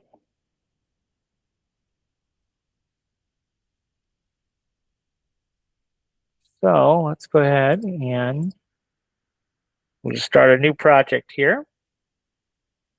Any questions so far? So we've got our football trophy chat that we went through, our leather textured chat that we went through, and now we have 2 hype chain designs we got to get through. 4mm, Jose. Never tried a 6 or 2. I just said, nope, she's still here. She's still awake. So we're gonna do Jules first because I think it'll be slightly easier. So we have to click on the. I do the 6mm. It cuts down the print time by 40%. And you're still happy with the print quality. It's a good thing to test out because I've never tested it. So that's good to know. I don't have a 6mm, but I have a 2. But maybe I'll get one, and they're cheap enough to as far as the nozzle goes. I don't print for profit, but oh, he's going to bump up to an 8mm. Test that out. All right. So this was the image that Jules provided to us, and this in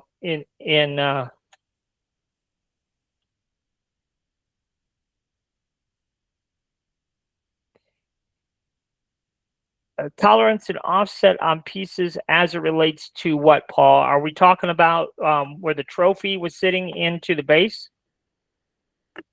Is that what you were referencing? To make the hole wider than the peg. Yeah, essentially, I just didn't notice you do it. You had a couple pieces that kind of interlocked in the course of making different things.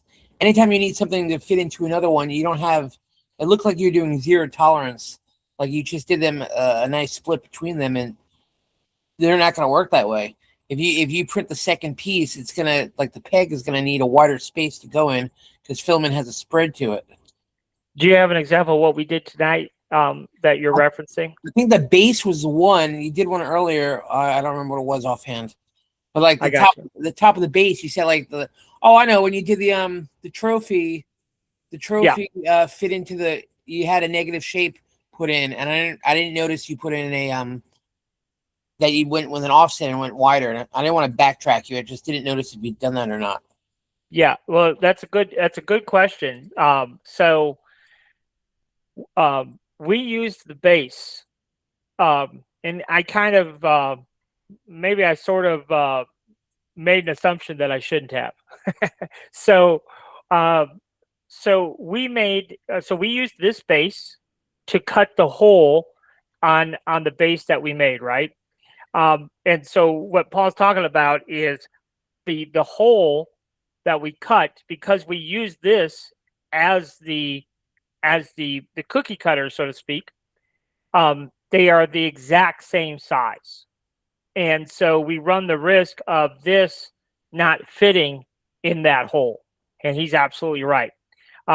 But what we do is we take this piece and we come over here to the quality tab and we come down. So rather than make new geometry, see, there's no quote unquote easy way in Bamboo to do what Paul's saying is make a bigger. So there's no easy way to make this bigger to be able to cut our hole so this will fit in the size it is. So Bamboo gives us this option right here, which is our contour compensation. So when we have parts that need to fit into other parts, this is where the contour compensation comes into play.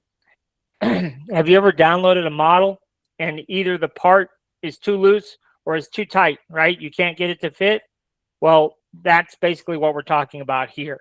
So in this particular instance, when we're go to print this trophy base, we would want to enter a negative value here. And usually I do negative 0.3 is what I usually use, negative 0.3.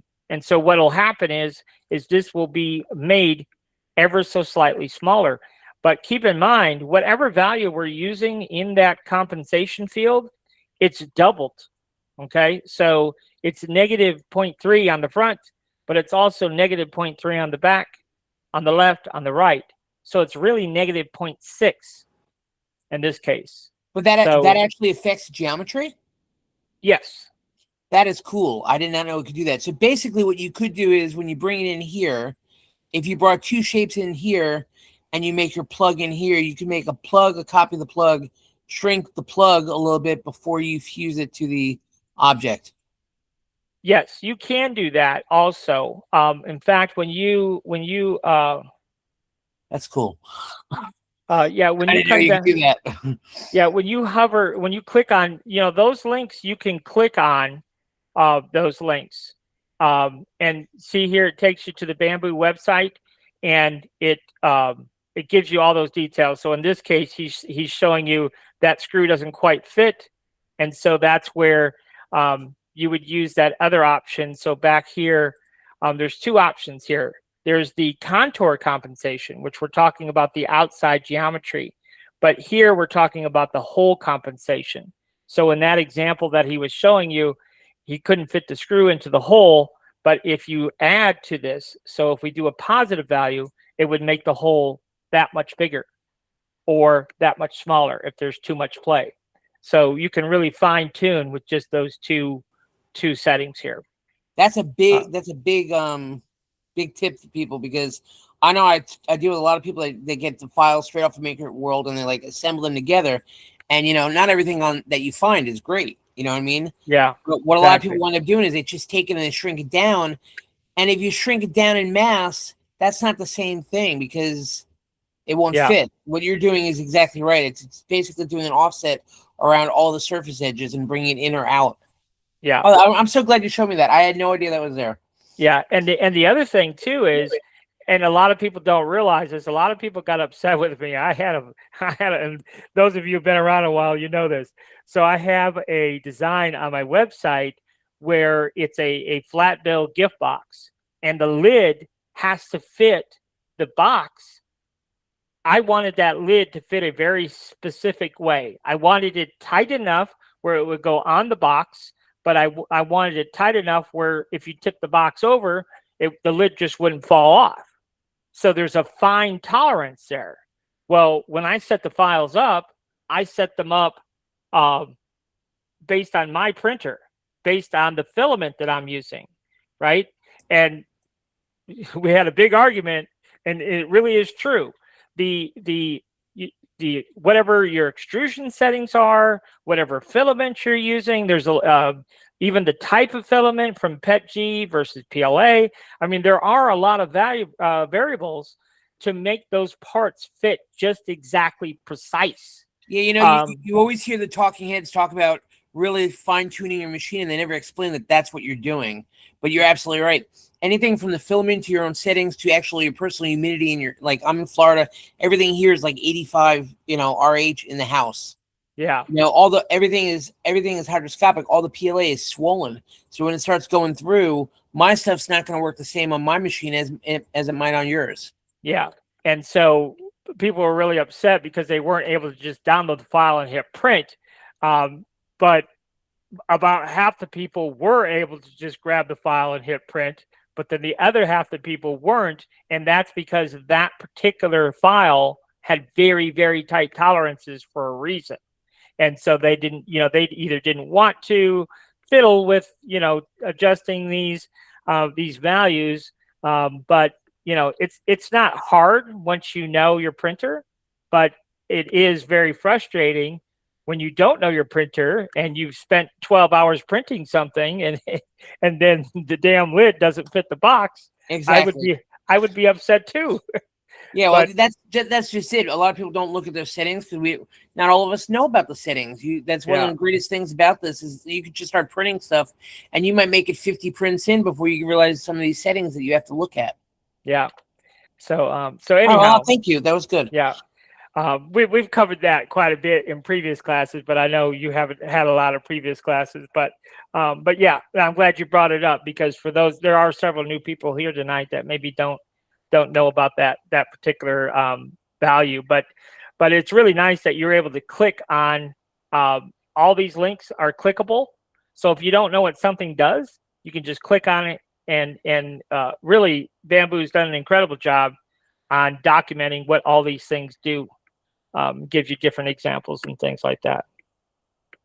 So anyhow, that is how to, yeah, we're going to adjust this base in just a touch.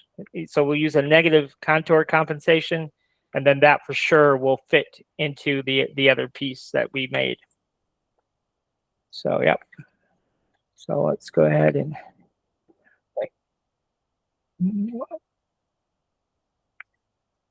so again, this was a little ram head that Jules gave us, and then I just gave it a real generic, can you clean it up a little bit for 3D printing? And it gave us this, but the original image that Jules gave us, this was clipped. And so I noticed that, and so I said, hey, it's clipped a little bit on the left and right. Can you fix it and then add some white space all the way around? And I specified that we only want 4 RGB colors. And so this is now our new ram head that's not been clipped, has a little bit of white space all the way around, and should convert to an SVG file pretty good for us. So we'll go ahead and right click on it and choose copy image. And then we'll come up here to our Vectorizer AI website and Control V to paste. And of course, this website is $10 a month. There is no trial, but I can promise you it does what it claims to do. It's a really good SVG conversion website. We'll click on download here, download, and we'll save this as Jules RAM. So we will start a new file here.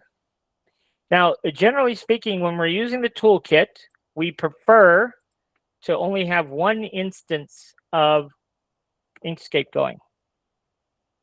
Vectorizer.ai. So this one right here. So it's Vectorizer.ai. It's $10 a month, but it really does an incredible job, you know, converting. Our chat does an incredible job of getting the artwork cleaned up. You know, Jules, the RAM head that she provided was very, very poor quality, you know, in terms of converting to SVG.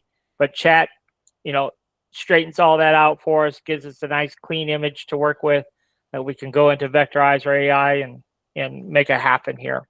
So we get to see this SVG.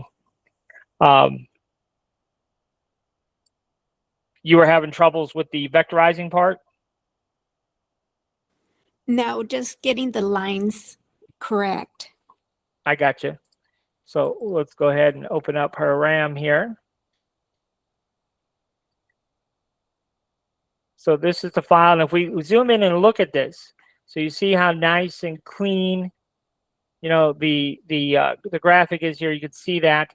The other thing that we really look at when we're talking about clean SVGs is, let's go ahead and let's right-click and ungroup here. We'll keep ungrouping. So just right-click and ungroup some more. So now you see we just have a bunch of path data.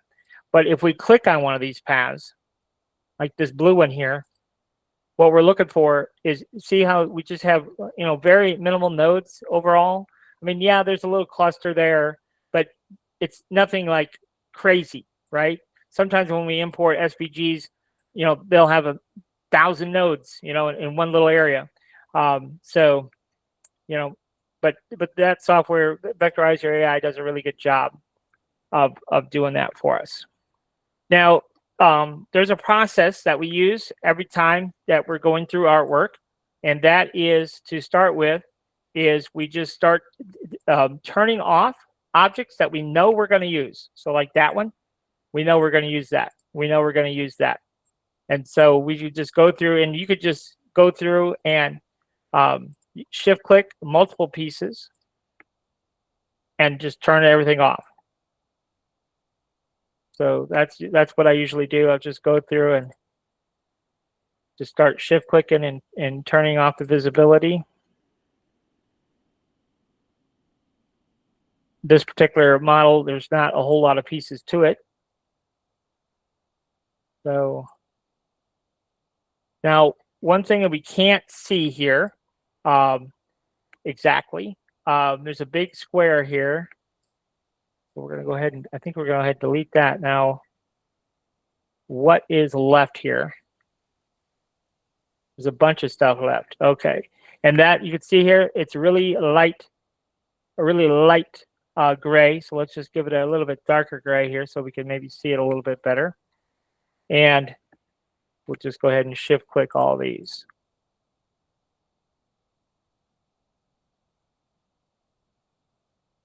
And again, we're just doing what we can see, because sometimes that vectorizer AI will leave us little tidbits of stuff. Let's see here. There's one right there. You see that's one still visible there. What is that? That's just a little dot. But everything else has been turned off. All right. So what that tells us is everything else is being used somewhere. So let's go ahead and turn it back on. So we select them all and turn them all back on again. So now we can go to town and figure out what is going to be what here. So we'll go to our part editor and we'll start in here. Sometimes I do like to just toggle just so I can see what's going on. So that's our backplate there. And for now, I'm just going to be naming stuff. I'm just going to name stuff here. And then again, we can toggle what is blue doing. I just want to see what blue is doing here. Okay. And then we'll toggle gray again. Okay, perfect. So I see what's happening here. So what I want to do is I want to take this piece of blue and shift click this piece of blue and then this piece of blue, and we'll go ahead, and this is union. So we'll bring all those together, and then I could just turn that whole part away. Now I've got a couple of options here. I can have this blue print on top of this white, or I can cut a hole in this white. And what it'll do is it'll show the blue beyond. Okay, and the same thing here with the snout. Now, in this particular case, I think I want to go ahead and print the blue on top of the white. So we'll just go ahead and shift click all these pieces and bring those all to one, and then we'll just turn that off for a moment. Okay, and then we can go ahead and we'll select all of our white parts. Now, if I come back down here, so what's happening here with our white? So what's happening here with our white is sitting on top of blue completely. Okay. So if I move this, you'll see blue is totally behind. This here, blue is totally behind. So all of our white parts are sitting on top of the blue plate. And this is important when we go to actually print this and set up all of our extrusions and things, how things are actually sitting on top of one another. So for this particular model, I think we can go ahead and select all of our white bits all in one shot. If there's some reason that maybe we want to, like for example, these horns, maybe you would want to extrude those more than the rest of the white parts. That's a possibility. So when we're selecting our white parts, we might decide to leave those two horns separate just to add a little visual interest.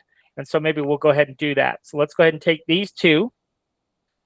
Let's go ahead and merge those two together. So we select one, shift select the other, and then let's just call this horns. And you'll see that that part has now changed to horns, and then we can just turn that off. Now the rest of this, we're going to go ahead and select all of it. So we're going to go ahead and right click, select same fill color, and we'll go ahead and merge all of it as to one piece, and then we'll just call it white. Okay, and so now you see it's now white, and we can go ahead and turn that off as well. Okay, and then let's see here. We can go ahead and select all of our gray. So we're going to right click, select same fill color. Now, let's see here. Okay, so this gray is what it's saying is that this gray is a different color than that gray because that was not selected. So that's fine. So we're going to go ahead and put all that together. And then this is going to be, we'll just call this light gray. Okay, so now that's light gray. So now we can go ahead and turn everything back on again so we can see everything together again. And then, so this first piece is our back plate. And then we have, so that is our blue back plate. And then we have our white, then we have our horns, and then we have our light gray. And then what's that last one? Oh, that's our blue details. Okay. Okay, so that is the workflow.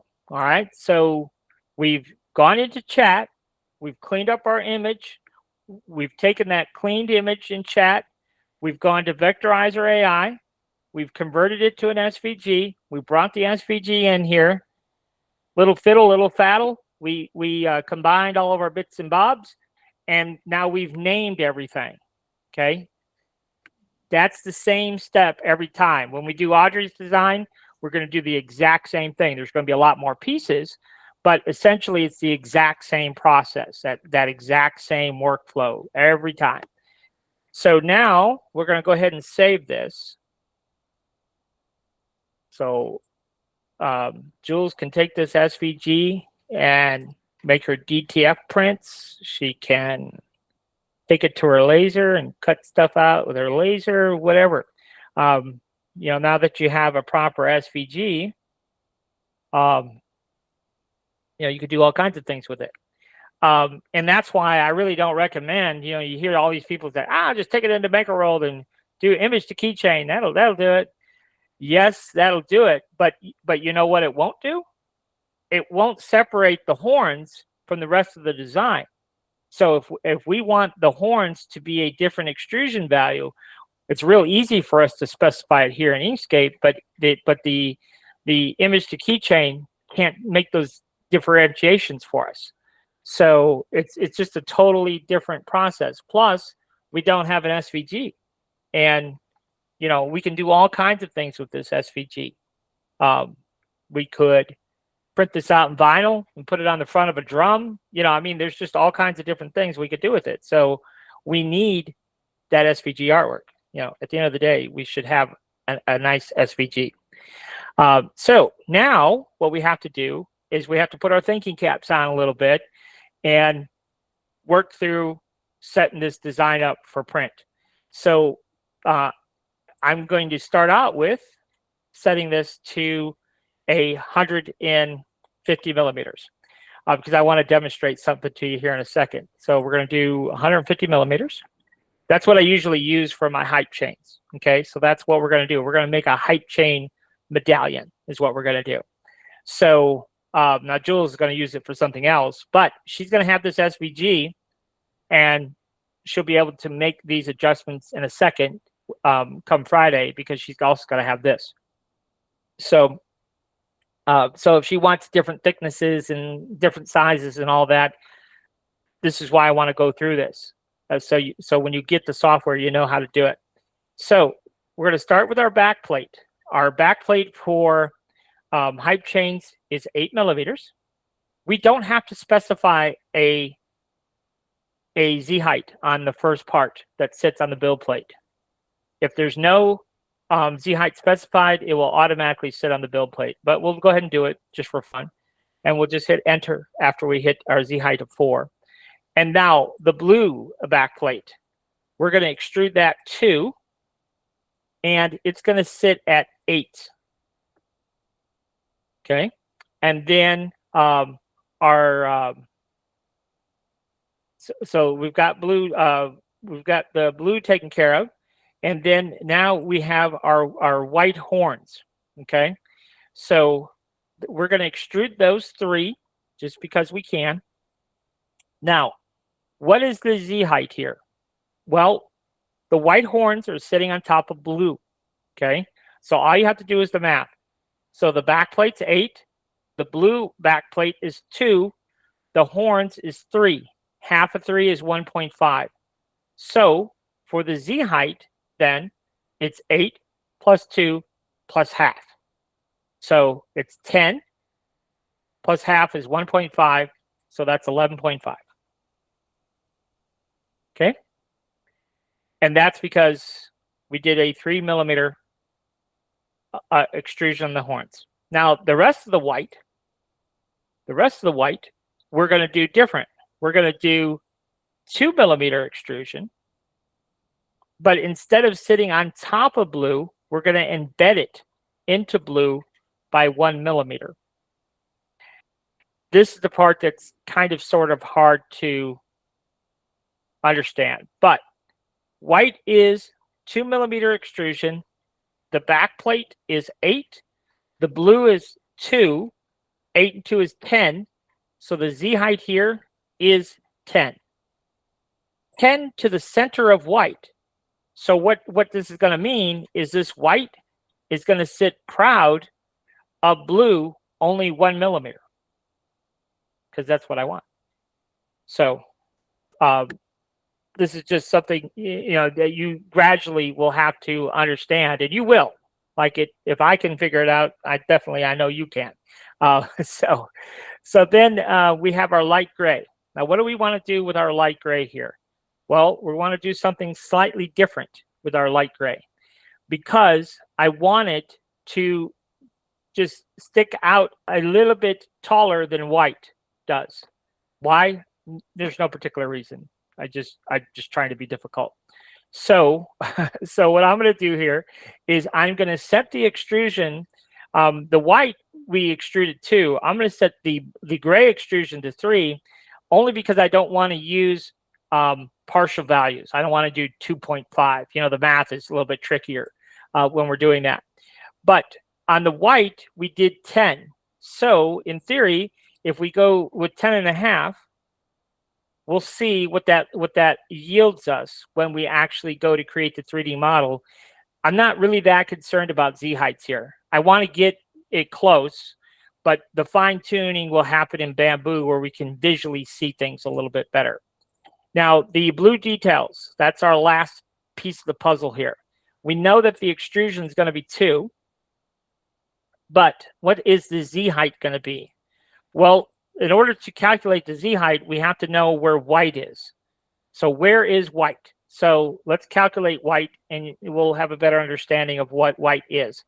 So you see here, it says white is 2, and the Z height is 10. Well, assuming that Z height of white is correct, the top of white is 11. So therefore, this would be 12. Bob Drunkle, we're done. So I don't know. Will it work? Maybe.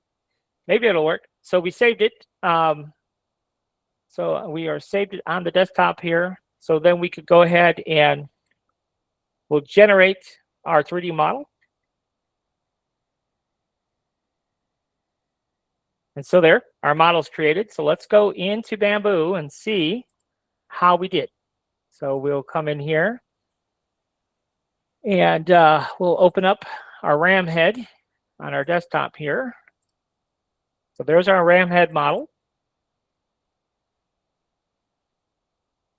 And this is what we get. So, ooh, I see some problems. Now, I'm not sure exactly what our problem is exactly here. So we'll have to investigate this, because this does not look like what I expected it to look like. So let's examine what's happened here. First of all, we will select this, and this is our gray backplate, and it is 8 mil, so that part is right. And then let's look here at our blue. Okay, so the blue is 1 millimeter proud of that. So that part is right. So you see it's 2 and its D height is 8. But somewhere we got off track here on our white. I did not want the white. The white is sitting, let's see where it is sitting. It's sitting at 11.5. Oh, that's our, those are our horns. So those are 3. And that's, I screwed up. I screwed up because our blue is the top of blue, just so we understand what's happening here. And this is a good way to figure out where things are. If we alt click blue and our base and then look at the scale, you see where blue is? The top of blue is at 9. This, the Z, we have it 11.5. Okay, and it should not be 11.5. It should be, this right here should have been 1.5 more than the blue. So instead of 11.5, it should have been 10.5. And that would have been what I expected. And so likewise here, this one is 10.5, and it should have been, this one should have been 10. The gray, or no, actually we made that a little bit deeper. That's what we did. So let's see here. That actually might be okay. Let's see, that was at 10.5. 9, 10, yeah. Okay, so yes, that gray is correct. It's this white that is off now, because this should have been at 10 was my original intention. 1 millimeter proud of blue. So, and well, it is at 10, but I don't think it should be. It should have been at 9. That's what it should have been. Because now it's only 1 millimeter proud of blue. Okay, so not a big deal. And then this here, let's move it down to 9.5. And then we'll spin this around so we can get a look here at what we're talking about here. So you see how this is proud of our white? And I just thought that added a little visual interest. So that's why I went that route. And we could go down, let's see here. So what if we went to 9? So it's still proud. But yeah, I think I actually like that better. So it still has, it's a little bit thick there. But yeah. And so because we made all of those other adjustments, we'll go ahead and I want to know where white is here. So we're going to alt click white, and then we're going to alt click our gray, go to our scale.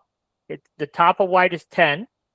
So that means this blue detail should be at 11, and it's at 12. Ta-da! So I'll settle for that. And, you know, I do kind of like that, the fact that the horns are kind of thicker, you know, it just gives a little bit of visual interest here. So let's go ahead and save this. And now for the piece de resistance, we gotta make our hype chain. So we've created these new project builders. I've made some videos to give you a little teaser. But if we right click here, so if we right click on generate 3MF file, we're going to click on create a hype chain layout.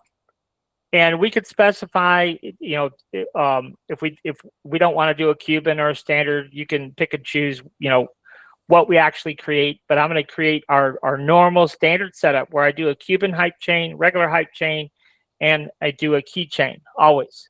Okay. So this is the size of our finished keychain. So if you don't want it to be 2.5 inches rather, you can make it whatever millimeter you want. So that's what 67 millimeters is, 2.5 inch keychain. That's what I do by default. We're going to save it to the desktop, and we're going to go ahead and browse to our RAM head that we just made. So that's on our desktop here, right here. So you see that? So we'll just click that file, and it will tell us how many keychains it could make. That's what it's doing down here. In our case, we're not making copies, but we could if we wanted to, and it would tell us that it would make us 12 keychains, but we're not going to make keychains. And I'll explain why we're not making copies here in a second. But we're going to go ahead and click on the Create Hype Chain Layout.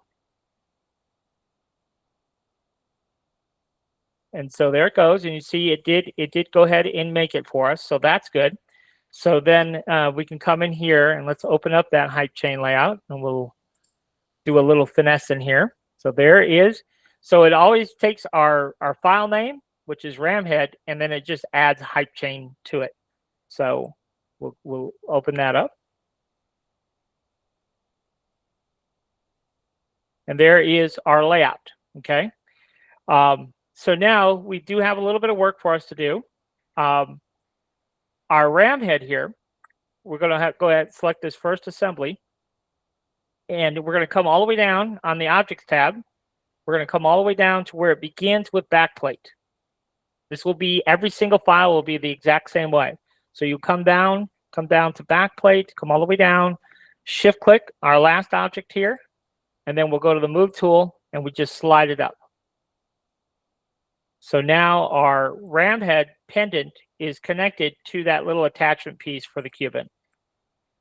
Okay, now sometimes we won't have to do this, but you can see here the reason that we have to do it on this design is because where the connection happens is way below the pendant boundary because of the way these horns come up. But this is all one assembly now. Okay, so all we have to do is just move it up, and that first plate is done for us. And then over here, our ring and everything is ready to go. We just alt click the ring and we slide it down a little bit. We don't need it that far up. Something like that. Okay, so that's it. This is all one assembly ready to print as well. Okay, and then we do the same thing down here with our keychain. We'll come down here. We'll alt click here and slide it on down. And now that's ready to go. That's all one assembly as well. And then now you would also go ahead and, if we wanted to put, class of 2027 or something on the back, now would be the time to do that before you make your duplicates. But when you do get ready to make your duplicates, we just slide it down here and we paste it. So we just hit Control-C, Control-V. We'll go ahead and grab all of these. So we're going to hold our Shift key down, and we'll just slide them over so we can make room for our, but what I'll probably do is rather than adjust this, I'll just delete this one. And there you go. So now we have a whole plate of RAM heads ready to go. Much, much quicker than doing all that fiddling ourselves. So anything that I see myself doing over and over and over and over again, no, I'm not doing it no more. I'm going to make me a tool to do it automatically for me. So, and that goes for Blender and for Inkscape. That's silliness. And that's one of the reasons why I like using those two particular tools, because Blender allows us to program in Python whatever we want Blender to do, and Inkscape allows us to program in Python whatever we want Inkscape to do. And then we kind of use a hybrid. All of this layout, that is the toolkit. That's not using Blender or Inkscape. That's purely using Python to create the 3MF file. I had to reverse engineer a Bamboo 3MF file to figure out how the file needs to be set up to begin with, so Bamboo understands all the geometry and colors. And I spent a lot of time looking at XML files, so my eyes crossed every night. But we're here. We got it figured out.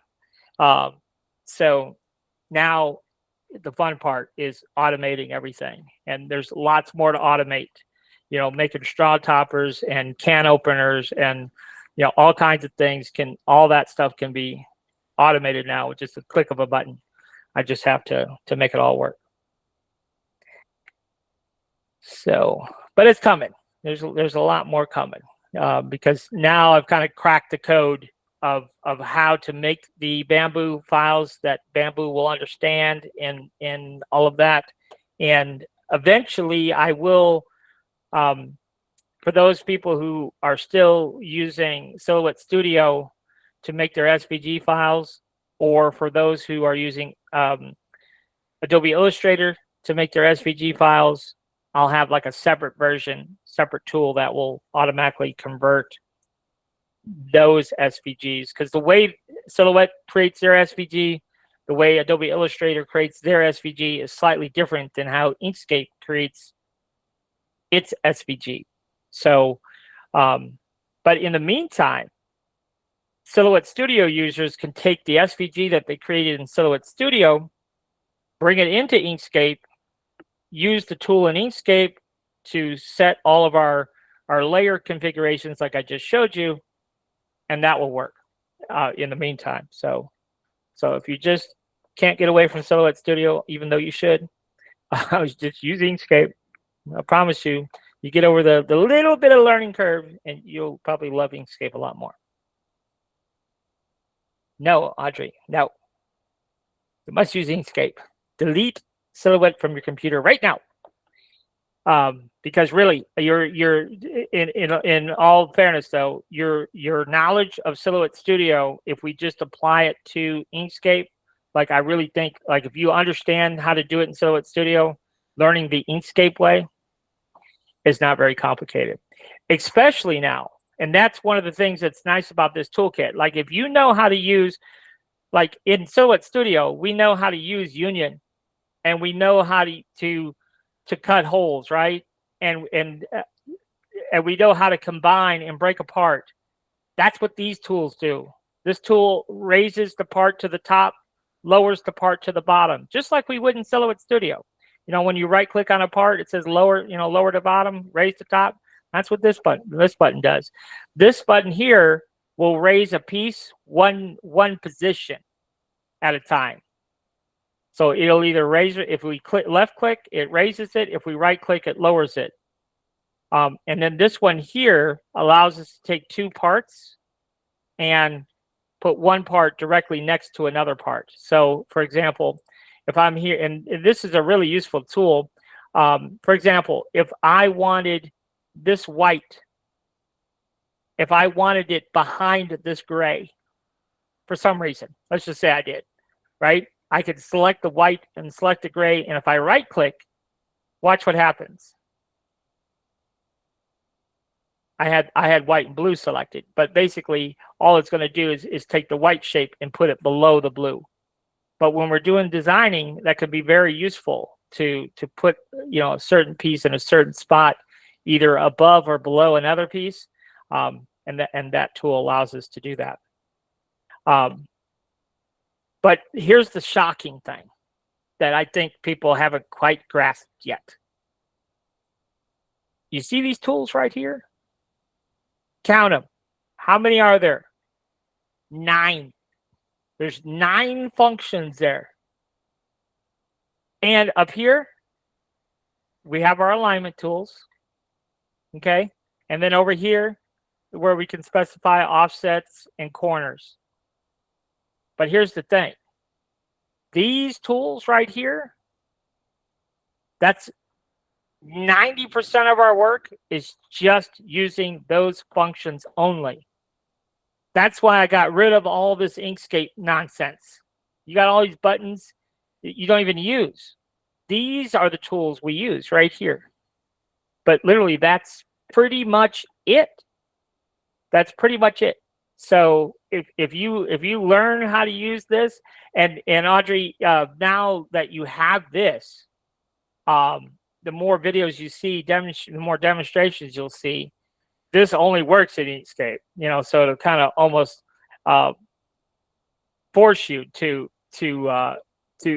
take a look at Inkscape a little bit more closely, because it really is gotten a lot easier, a lot easier. All right, so with all that done, let's go ahead and save that, and we'll fire up a new copy of Inkscape here. And then we'll do Audrey's, and then we'll let you guys go to sleep. So back over here. So we're going to do this guy. Now we're going to add some stuff to him, but this will be our base.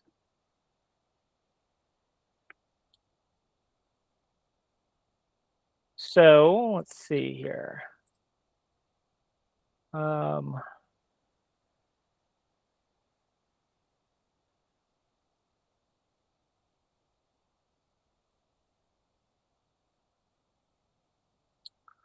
What's going on here? It's not giving me the whole chat. Is that what's happening?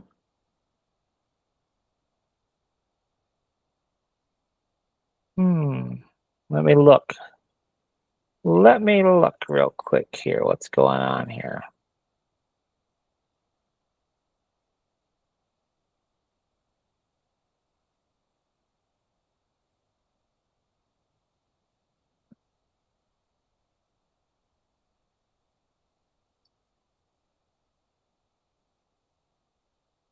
It's that one.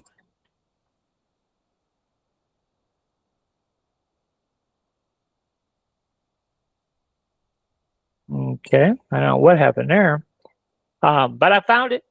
I found it. So this is an image I plucked off the old web because it was a pretty decent quality image. And yeah, I just gave it a real generic prompt, get it ready for 3D printing. So it kind of sort of did. Remove the green background.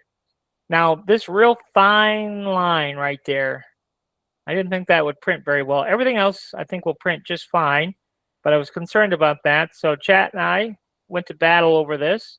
So we got that one, and then we went back to this one, and then it gave me this one. Then you could see all these prompts back and forth until finally, I'll make this one work. It's not exactly what I want, but it's close enough where I can use Inkscape to make the little changes that I want to make. And this should go ahead and print for us. So now if we remember the formula, we use chat to get our image to more or less to what we're looking for. We're going to go ahead and right click and copy this image. And then we're going to go to the vectorizer AI. We're going to paste, Control V. It just does what it does. Get what we get and don't throw a fit. So there it is. So we hit download, and then we hit download again. And then we're going to just call it Miami here. And save. And then we'll go back into Inkscape. And we'll Control I and import Miami. So you see, we've got lots of groups here. We right click and ungroup. And we have more groups. Right click and ungroup some more. And then we have bunches and bunches of paths. Okay, so just like we did previously, we're going to start by deleting our white background, but then we're going to start by turning off the things that we know for sure we're keeping. So we're going to go ahead and get rid of that. These white parts, we can go ahead and merge those right now. So let's go ahead and open up our toolkit and merge those together. But then we can go ahead and turn that off. And we'll go ahead and turn these two pieces off. Take a step back. We'll get rid of this white piece here. And then our white hat we don't need. We don't need these two black pieces. Yes, we'll combine those. But then we'll shift click these and turn them off. He's headless. All right, so these two feet, we're going to go ahead and weld those together. And we'll turn those off. And then we'll go ahead and grab the claws here. So we're just shift clicking across, grabbing all of those. Let's go ahead and bring all those together. And we'll turn those off. These pieces here, this piece and this piece and this piece and this piece. Let's go ahead and bring those together and turn that off. And yep, we'll take these 3 pieces and we'll turn that off.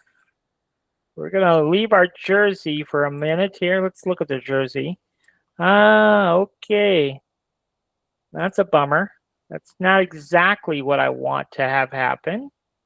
So what do we want to do about that? It's not exactly what I want. Nothing. It's fine. Leave it this one piece. No, we can't do it. Okay, so here's what we're going to do. Somebody was asking earlier about this. So what we're going to do is we're going to, because I want the jersey to be one piece, and you can see been used a little bit. It's got a lot of holes in it, and so I don't want that. So we're going to take everything, shift click this piece. We don't need the collar, but we're going to duplicate it. Okay, so now you see we have all those duplicate paths. We're going to just combine them all together. Ta-da! One jersey. But we're going to go ahead and move it down, so we can right click on. So this right here will move this up and down. So if I right click, you see how it's moving down just one step at a time here. Or I can, if I were to move this out of the way here, in fact, the smart thing to do is to just toggle it off, and then I can shift click. So you see, this piece here, this is a good way to show you how this tool works. So we have our jersey here. In this case, it's white. We're going to put it back to green, but right now it's white. And so what we're going to do is we're going to turn that off, but it's still selected. So I can shift click the green jersey now. And so now you see we have 2, right? I want that solid jersey that I just created behind my green jersey. So I just right click right here, and it will take path 1, and it's going to put it behind path 22. So now if I move my green jersey, now path 22 is turned off, but I turned off both of them here.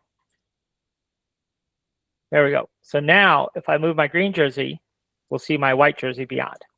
Okay. So that's what I wanted. I'm just going to duplicate this just to move it out of our way here. We'll turn this off. And the only reason I'm going to have this duplicate is so I have something to turn that green. So we're going to use our eyedropper and turn it back green. Okay. So now let's go back to where we were. So we were at path 1. So we really should go through and start naming this stuff. But what is this piece? That's path 22. And then, okay, I see. I see what we got going on. So this is, this piece we don't actually need. We don't need that at all. But now we need to push this back a little bit. And I don't know how far back. So we're just going to click and drag it down. There we go. Where's our rest of our pieces? Okay, looks like we have to go down even farther. Let's see here. All right. So what do I want to do here? Well, I did not want this white line on this side of the orange. And I wanted this orange to go all the way out here, not this. And I want to do this mainly just to show you guys, if you want to do certain things, how would you achieve it? And so that's the main reason that I want to do these edits here. So I'll just show you how I would do it. So we're going to grab our pen tool and we're going to click here. And I realize that this is probably more advanced for most of you, but at any rate, for those who want to know how to do it, this is what you do. So I'm just eyeballing it. See here? And see how I'm just eyeballing it? So that is just kind of pretending that just keep going straight. That's what we're doing there.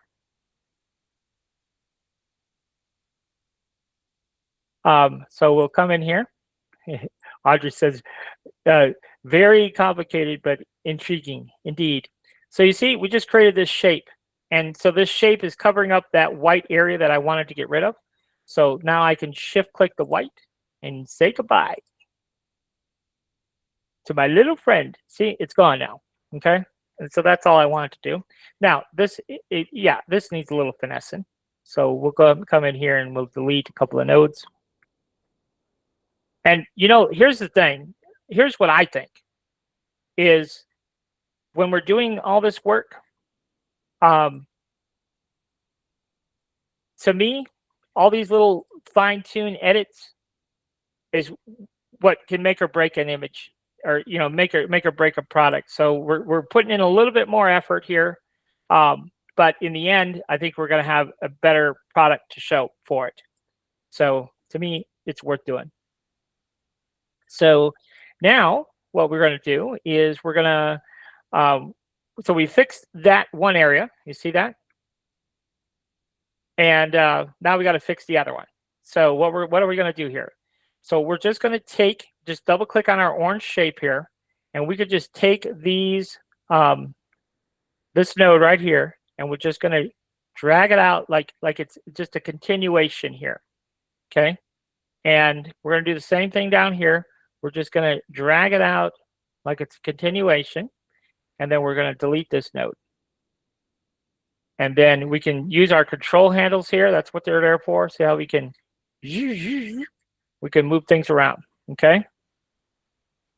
So I didn't do anything particularly complicated there, did I? Now, what we want to do now is we're going to take our green jersey and duplicate it, okay? This is where all these extra tools come into play with Inkscape. So we're not going to be doing union. We're not going to be doing difference, but we are, so I have green, shift click my orange. We are going to be using division. Now what division does is it does exactly what it says. It divides and conquer.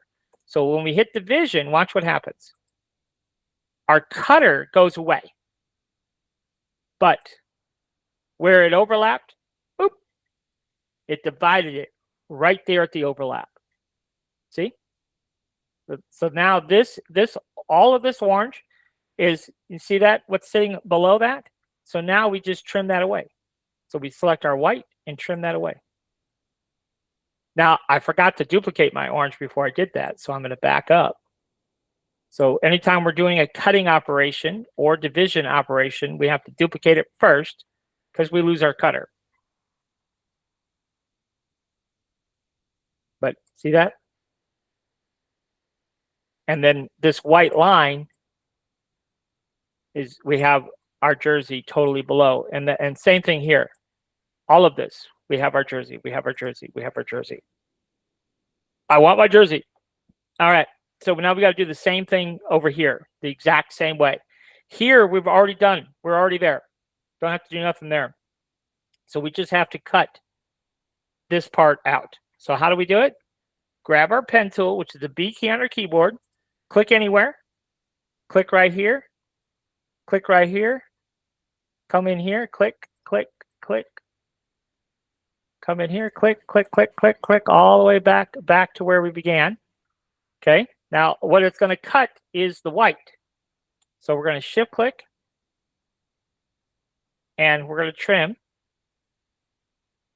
And all that white that I didn't want is now gone. Now you decide if that's better or worse. I don't know, but that's what I saw. All right. So now this, let me just look and see what we've got going on here. We've got a lot of pieces here. So our Miami, we can bring all that together and turn that off. And then these white stripes, let's see what's happening behind yellow here. Nothing. So yes, the yellow, or I say yellow, it's orange. But we're going to go ahead and combine all of our orange. Now, we can't combine the orange collar. Why? Why can't we combine that? Well, we can't combine that because this orange is sitting on top of green. This orange is not sitting on top of green. So it's at a different level than the rest of this is. So we can't combine this orange. So, but we'll combine those pieces of orange. So let's go ahead and do that. And then turn that off. And then we have two pieces of white. We can't add this white because it's sitting on top of black. So that's why we can't add that white. We'll turn that off, and then we can turn our jersey off, and then we can turn our collar off, and then there's two pieces of white here for our hand. So we'll merge those two pieces together, turn that off, and then finally that. So all the pieces are accounted for. So now we can turn everything back on. And now we can flip over to the part editor and we'll start naming all of our parts. So this black piece is going to be our back plate. And by the way, this drop-down list for part names, we can add to that. And I'll explain that on Thursday. So if there's certain part names that you like to use over and over again, like back plate, for example, you'll be able to utilize those. So that I like to turn them off as I go. So here we have our claw. So we'll go ahead and name that claws. Maybe we'll do gold. We'll do gold claws. So we know what's what. And we can just hit enter and it will give us our name. We'll turn that off. And I like to, and it's not necessary, but I like to work from the bottom up. So our next piece will be our white claws. And then rather than have it up here, I'll just drag and drop it right on top there. Like I said, you don't have to do that, but that's just what I like to do. And then this part here will be our legs. And we'll move it down. And then our next piece will be our green jersey.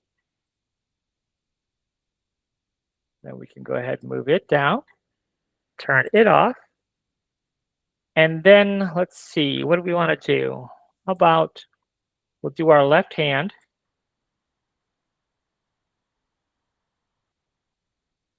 And we can go ahead and move it down, turn it off. And then we'll do our orange jersey stripes.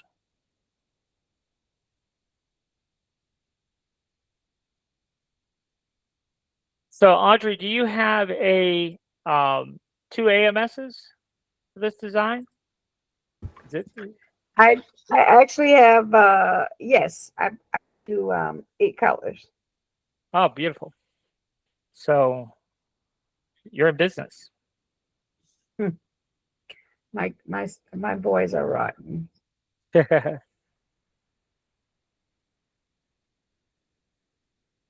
All right, so then this is our Miami.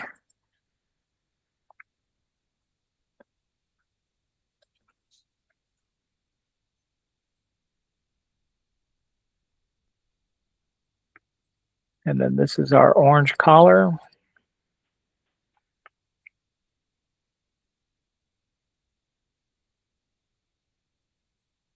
And then this will be our black hand.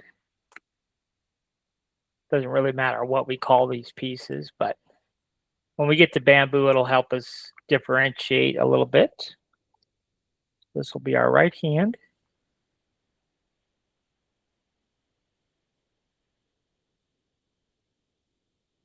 Turn that off. So this is his face.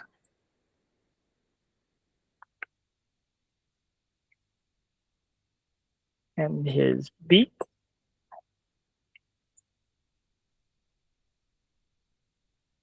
What is this? His hat.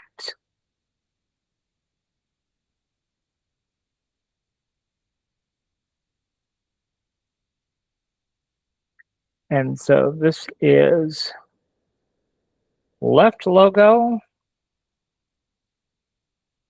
Then this will be our right logo.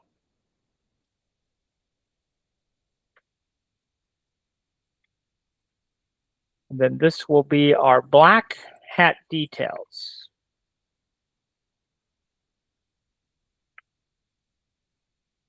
Oops, I grabbed the wrong piece. So this will be our black hat details.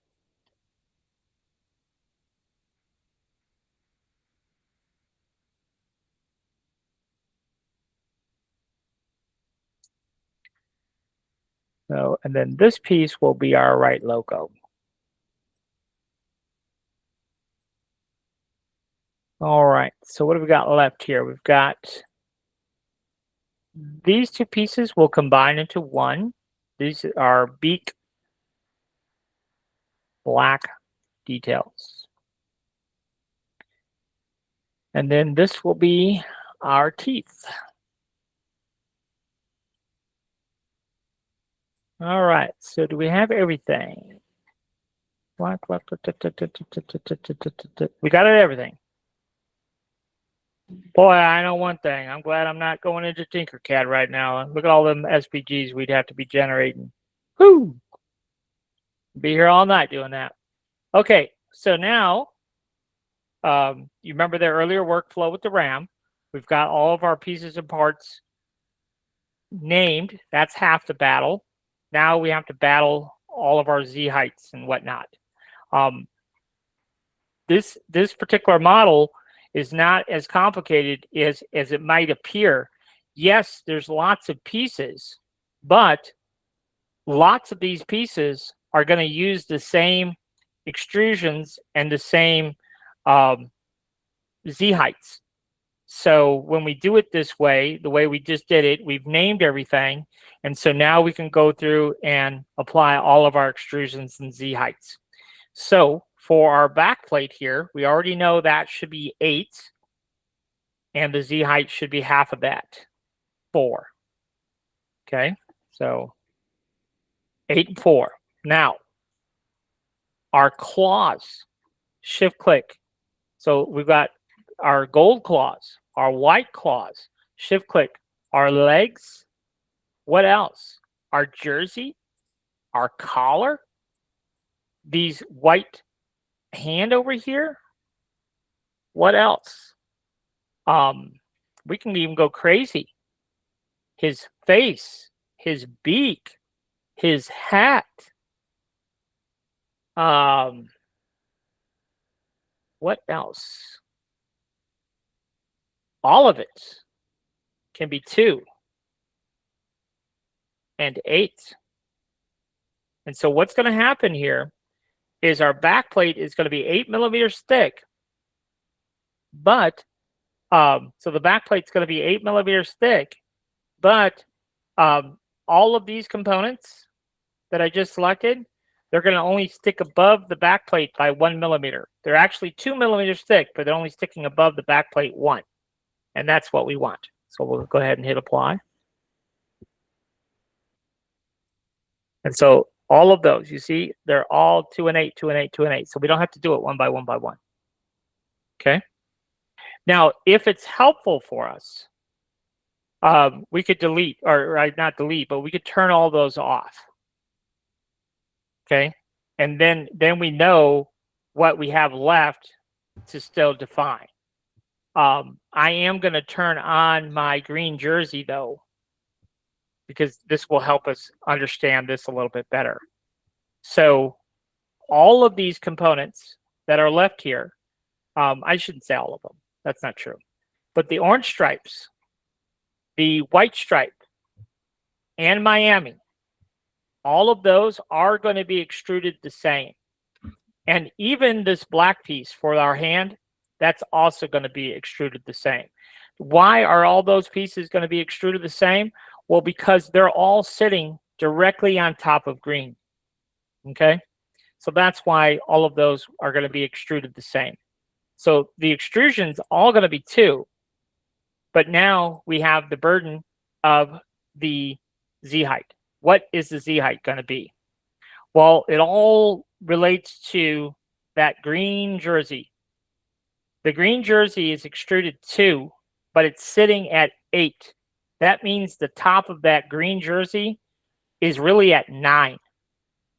And so that's what the Z height has to be for all these pieces, because we want them extruded 2, but we want to sit them 1 millimeter inside the green and 1 millimeter on top of the green. So it's 9. Okay.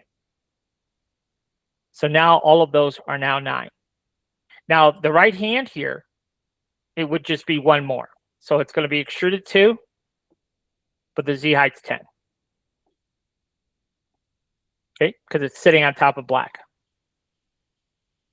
Okay, so now you see everything, all of this, all of those extrusions and Z heights are done. Now, what is this piece? I don't know what that piece is. Oh, that's the right logo. Okay, so what is this sitting on top of? Well, let's find it here. There's our hat. Okay, let's turn on our hat. Our hat is sitting on black. Okay, black is the build plate. So if we take our hat, you could see it's sitting at 8. So really the top of our hat is at 9. Okay, so these extrusions here, both of those will be 2, and those will be at 9. Okay, so they'll be sticking proud of white by 1. And then finally, well, not really finally, I don't think, because no, actually finally, because how can you tell what you have added a extrusion and a Z height on and what you have not? Sure. So this is a good example right here. So you see here, you see these values where it says greater than 2, greater than 9, greater than 2, greater than 8. Okay, I see it now. These do not have an extrusion. So these are the black hat details and the beak black details. So our black hat details, where are those sitting on top of? Well, those are sitting on top of white, just like our logo was. So the black height details, they are going to be, we've got a couple of choices. We could have these print on top of white, or if we didn't want to, we could cut a hole in our white and it would show the black beyond. Now, doing that would actually save us some color changes. And so for this particular example, let's just do that. Let's go ahead and take those and let's cut a hole in our hat. So right now, our hat looks like this. It's solid. But I think the smart thing is to go ahead and take those black details, shift click our hat, and cut us a hole. So now we don't have those. But it looks visually, it looks the same. But now, you see how our white has a hole?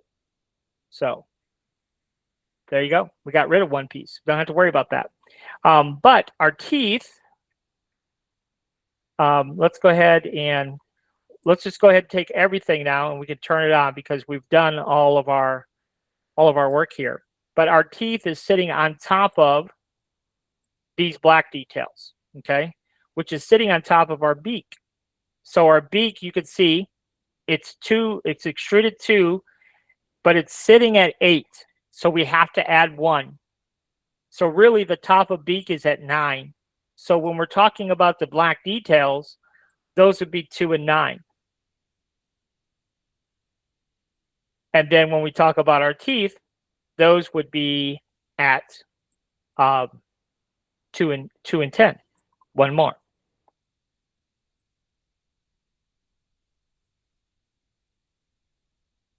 So I know that's mostly Greek, right? It's mostly Greek. But, you know, once you get used to it, it really, like, it does actually kind of make sense here. Okay, so let's go ahead and resize him to 150. But we're not quite done. So what do we want to do here? Well, I want to try a couple of different things. This is one thing that I really suggest you guys do. Like, okay, we got a cool design, but what could we do to even make it cooler? And how do you do it, right? And, you know, it's very much a personal taste kind of thing. But what could we do to make this design even cooler than what we've already got going on? And I think I know the answer to it. So we're going to try it. So what we're going to do here is we're going to just grab our circle tool or our ellipse tool, and that is the E key on our keyboard, or we can click it right here. And we're going to drag out an ellipse. So that is, if we hold down our control key, it controls, it makes a perfect circle, okay? So there is our circle. And we're going to push this behind our design. So we're going to right click right here, this icon right here, right click, boom, pushes everything behind. And let's make this a little bit smaller. So I want, and what I want is I want this guy sticking out. So you see how he's sticking out there? Now this here, I think I want it to be white. So he sticks out like that. But what else do I want to do? So let's see here. So I want to make him a little bit bigger. Maybe. So shift control, let's make it a little bit bigger. I just wanted his tail in the circle. But I like how he's kind of like busting out, right? He's busting out of that circle. So I think I like that a little bit better. So then what we want to do is we want to have at least one ring for sure. So this could look interesting just by itself, but I want to elevate it a little bit if I can. So we're going to duplicate our back plate, our circle. So Control D, and that will always bring it to the top. Okay, and this is one of those situations where our next to tool will come in handy. So I have my top one. I can come over here and control my back one, and then I right click, or excuse me, left click, and this circle will come on top of this circle. So see, it's on top. And then on this one, we'll go ahead and give it a different color. And let's go ahead and do Shift Control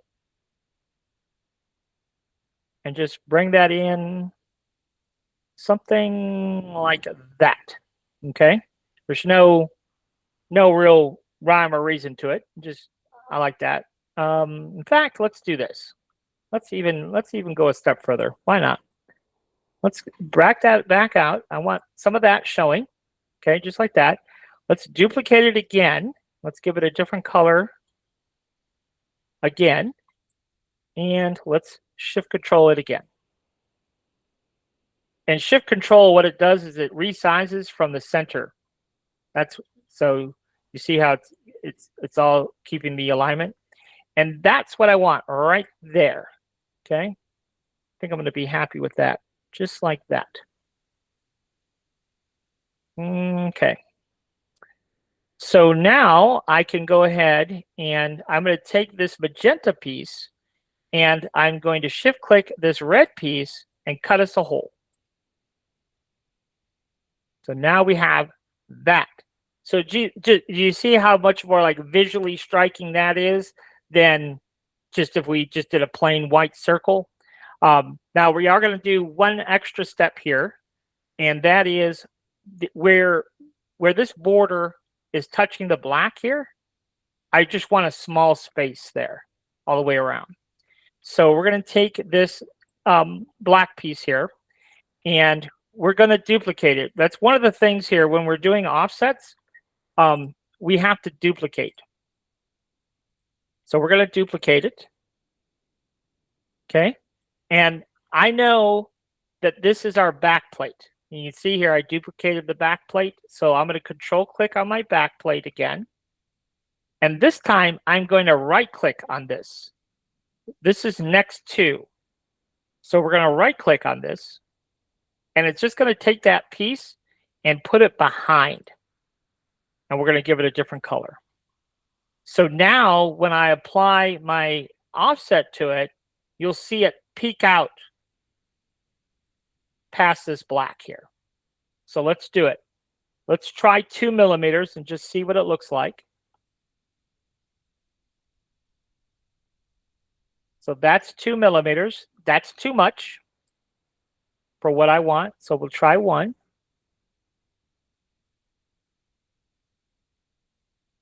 That's perfect. That's exactly what I wanted. So now we could take this new green piece here and shift click our border and we'll trim it away. So you see? That's what I wanted. And then we could decide, well, do we want that orange? Do we want that green to match the Miami colors here? Orange. Okay. The orange jury- is in the color. The jury has spoken. So we're gonna go, we're gonna go with orange. So we can. So what we did is we switched over to fill and stroke, and you want to click on this very first option here. That's our fill, solid fill, and then when we select that, we'll get the eyedropper that we can then sample the color from the collar, and now you can see we have that. So there we go. So now, now that we have those extra pieces and parts, we do have to go ahead and name those extra pieces and parts. So what is this? This should be our very back plate. Indeed it is. So we can go back and we'll rename this back plate. And this one, the black, we did 8. So I want to do 6 on this one. We'll do 6 and 3. Okay. So that took care of that. And then this is our border. And our border is going to be 2, but it's going to sit at 6. And we'll hit apply. And so what's going to happen here, this black is going to sit 1 millimeter proud of this orange border now. Because remember, the black was 8. So that's it. That one's done. So we'll call this Autry Miami. And you know, all this monkey business about extrusions and Z heights and all of that, it doesn't really matter what software we're using. You know, if we were using Tinkercad, if we were using Fusion, whatever software we're using, you know, we have that same struggle. You know, that same struggle. But the nice thing here is we have a nice clean SVG. We can make DTF stickers. We can make our height chains. We can make our key chains. You know, we can make whatever it is we want to make because we have a nice clean SVG now. We can make t-shirts, whatever we want. So now we'll go ahead and generate our 3D model and make sure that we got all of this correct. There's a lot of it there.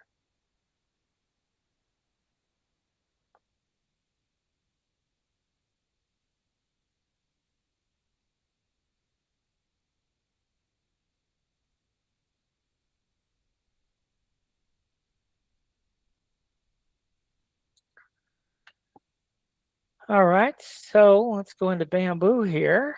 Let's get rid of this and let's open up. Let's see here.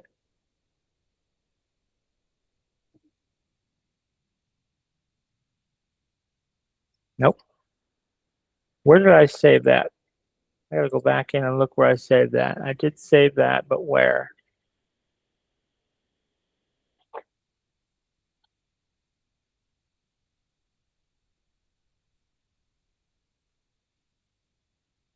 I didn't see that file. I saw a different file. Let's see here. Oh, there it is. That's why it was hiding on me.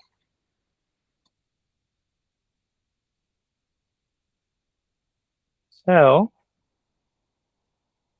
that's kind of what it looks like here. So you see that back plate is taller than the border by 1 millimeter like I had planned. I could see right away that here on this detail here, we could go ahead and lower that. That's sitting proud by 1 millimeter. Doesn't have to. So let's go ahead and back that off.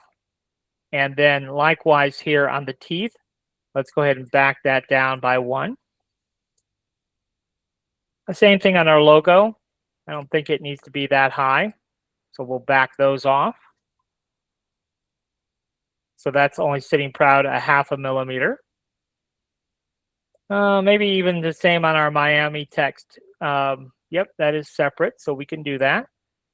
So to me, I like the extrusions, but to me, sometimes less is more too. So I don't like to do super deep extrusions, but everything else, I think, I like it. So yeah, I think everything else, I think I can live with. Now, what's happening here? Something is happening here. You see this? I don't know what's happening here. Ah, okay. I see there's a little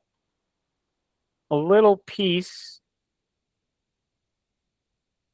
of white, and also I don't know what's happening here. Let's look at this. How thick is this?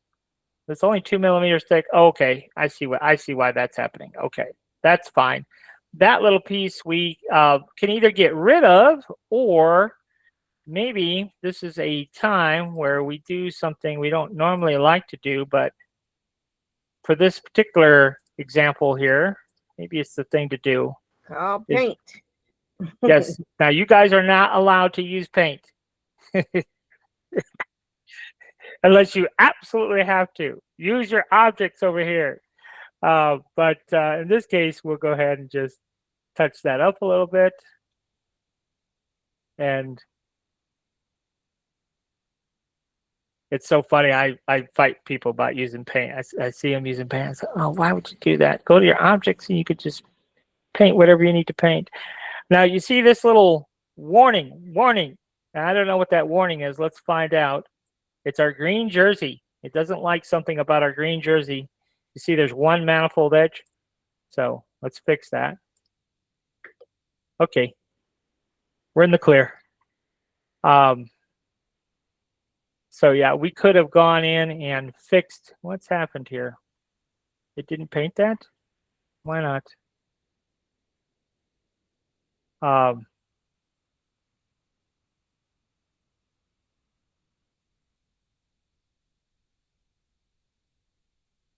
Right there. Okay. So now that all that's painted orange. But yeah, generally speaking, I don't like to use a paint tool because we should have an object and just paint it, color it that way. Now, if we have to, use the paint tool in certain circumstances, but normally we should have objects here to take care of that. All right, so I think that's everything. So we can go ahead and. Now I need to make him with the Cuban chain. Yeah, so you can use the AI bot. So this is the AI bot. So we'll go ahead and take Audrey Miami. Where is it at? Right there. Use the AI bot, and let me look at this. And we'll go ahead and create the hype chain here.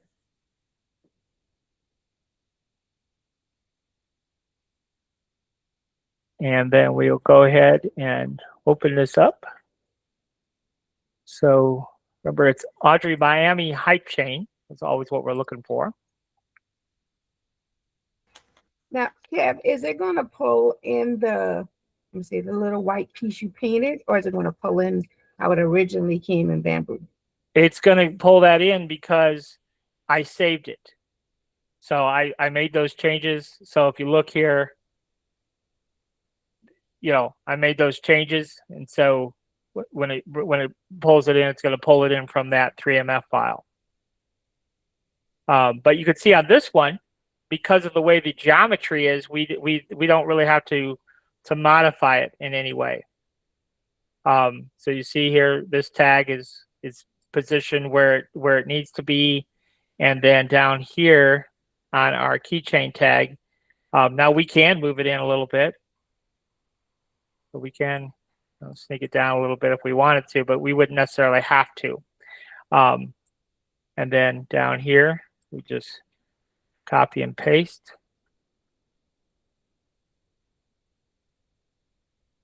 It doesn't look like we have room for this one. Now, what's the difference, or what's the purpose for the one round one on plate 2 versus the duplicated keychains on plate 3? Okay, so this is a height chain, okay, pendant, but it uses this style link. Okay, thank you. Okay, thank you. You have to print 2 plates of this per one length of chain. And then, of course, these are our keychains down here.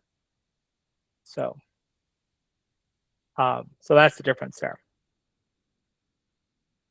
And these are 2.5-inch keychains. Now, you notice here that this has 2 oranges, okay? And that probably relates to, I'm not really sure why that is. Let's look at it, though.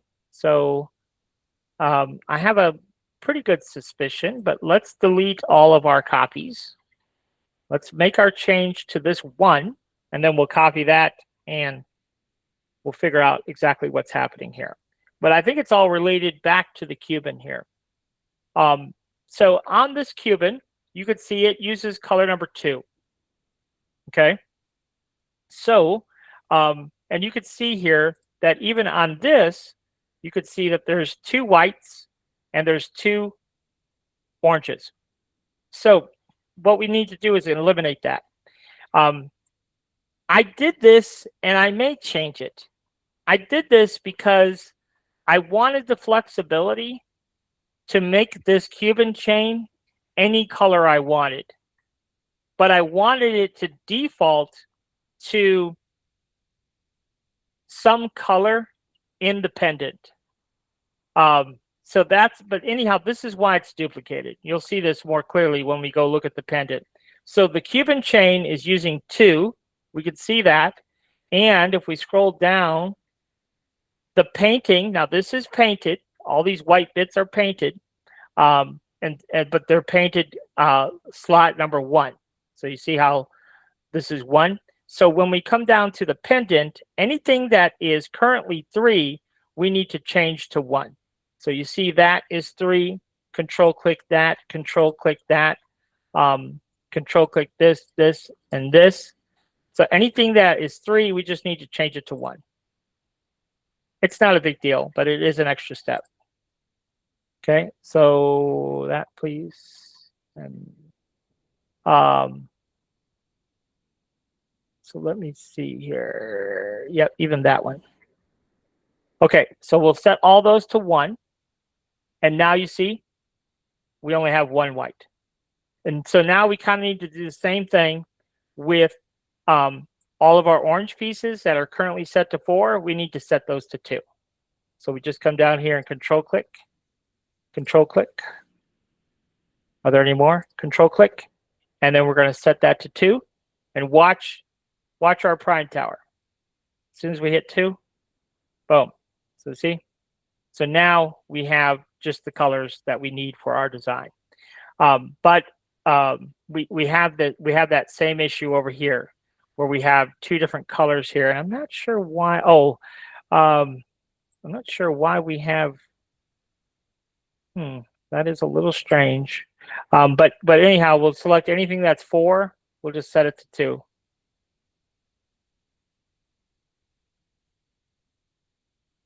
So we'll set that to 2. And then that should take care of that. And then we have the same issue here. And I'm not 100% certain why, because we don't have any 2s in this design, so we shouldn't see both of them, I wouldn't think. But we'll go ahead and get rid of these. We'll just control click those and then hit 2. Then that takes care of that. All right. So now that that's taken care of, now we can go ahead and make our copies.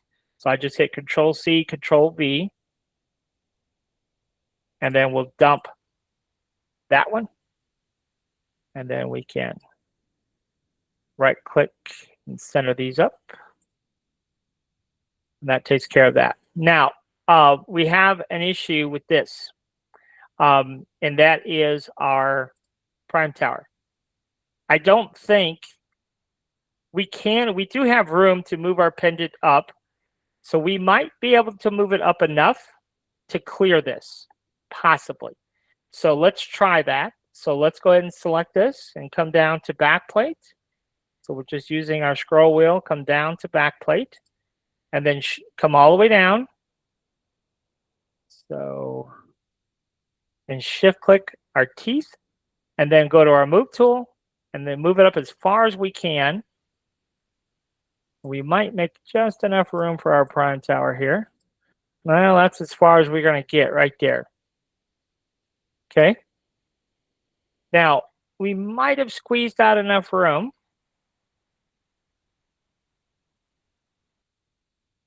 Right there. Let's try it. But I do want to show you how to change the size of the prime tower if you don't know how.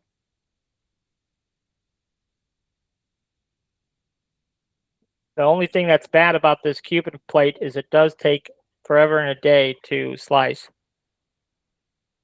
So bear with me here. There's a lot of triangles in that Cuban chain.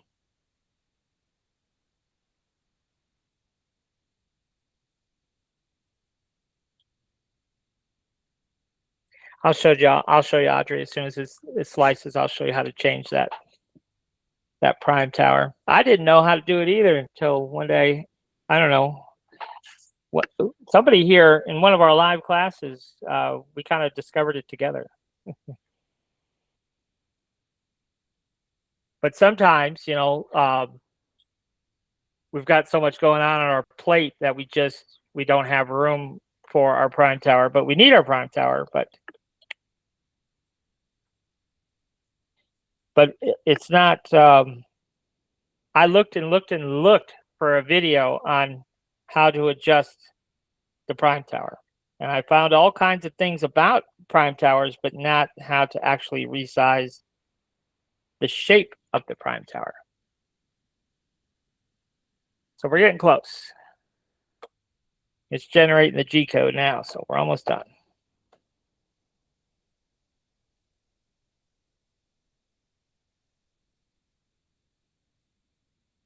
There we go. So yes, so we got no warnings.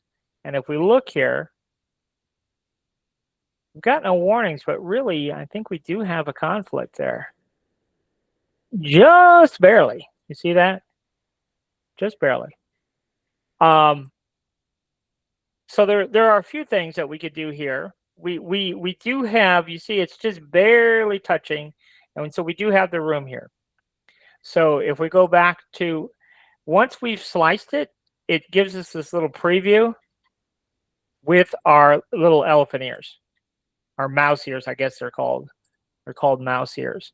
But see that we didn't have that preview before. And so now we're clear there, we're clear there, we're golden. That's all we needed. But if you do want to know how to adjust the prime tower, it is a global setting. So if we change it, we have to do it globally. And what that means is the prime tower changes for all plates. So that's a bit of a drag. And I don't know why that is, but I wouldn't have made that choice if I was designing the software. But so anyhow, we do have to be on the global tab. And when we click on supports here, or excuse me, others, prime tower is in others. And you see here, prime tower. And then, so you see here where it says width and it's grayed out. We can't adjust it. But if we turn off the rib wall, watch how this changes just by doing that. So we turn off the rib wall. So you can see that has now changed. And it's gotten a little bit smaller. But if we want this, for some reason, if we want this to be vertical, okay, we want it to be along our build plate here, then what we have to do is this value, we make smaller than 35. So for example, 10. And so now you see, we have a little skinny, but it's applied globally. Now, I don't know why it's not showing us this build plate, because this prime tower should be the same. I don't know if because we already sliced that, maybe. I'm really not sure. But anyhow, that's the formula. So if we want tall and skinny, then we do less than 35. If we want it to be horizontal, then we do more than 35. So let's do 85. And so you see, it does it horizontally. So there you go. Now you know. That's how you do it. So that can come in handy sometimes if you have a really full build plate. Then that's how you make those adjustments. But if we go back and click on our rib wall again, then boom, we go back. We snap back to our default prime tower settings.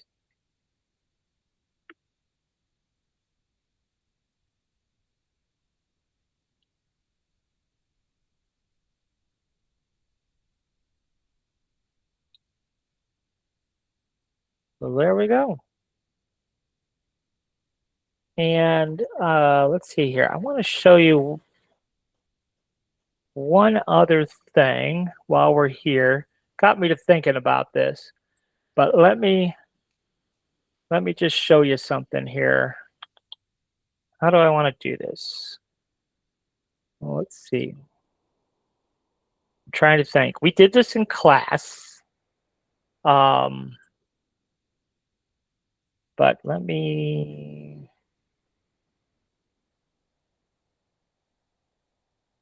What was the name of that? I got to think here. Now let's see here. Let's go back into our class files. I want to point something out, and it was fairly recent. So let me see if I can find it real quick.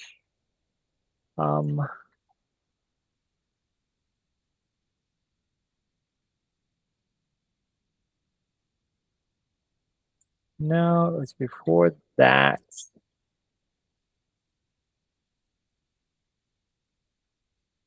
Was it this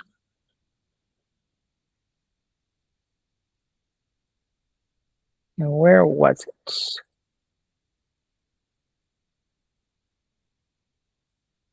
I don't think it was that long ago.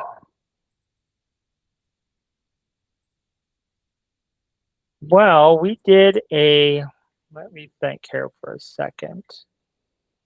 Where would I find that? Let me look.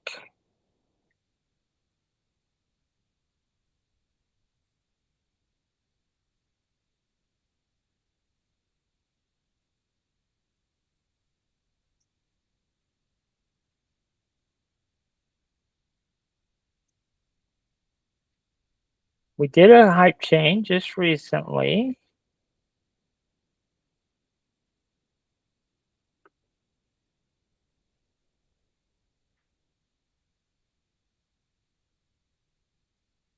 I gotta find it now.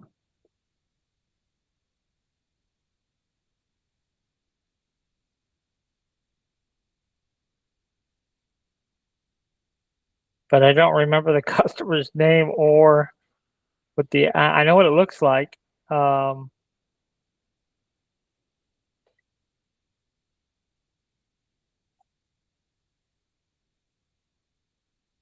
Aha, found it. All right, so it is NN. So let's go ahead and open up a project. I just wanted to show you something here. So let's look up this hype chain. This one right here.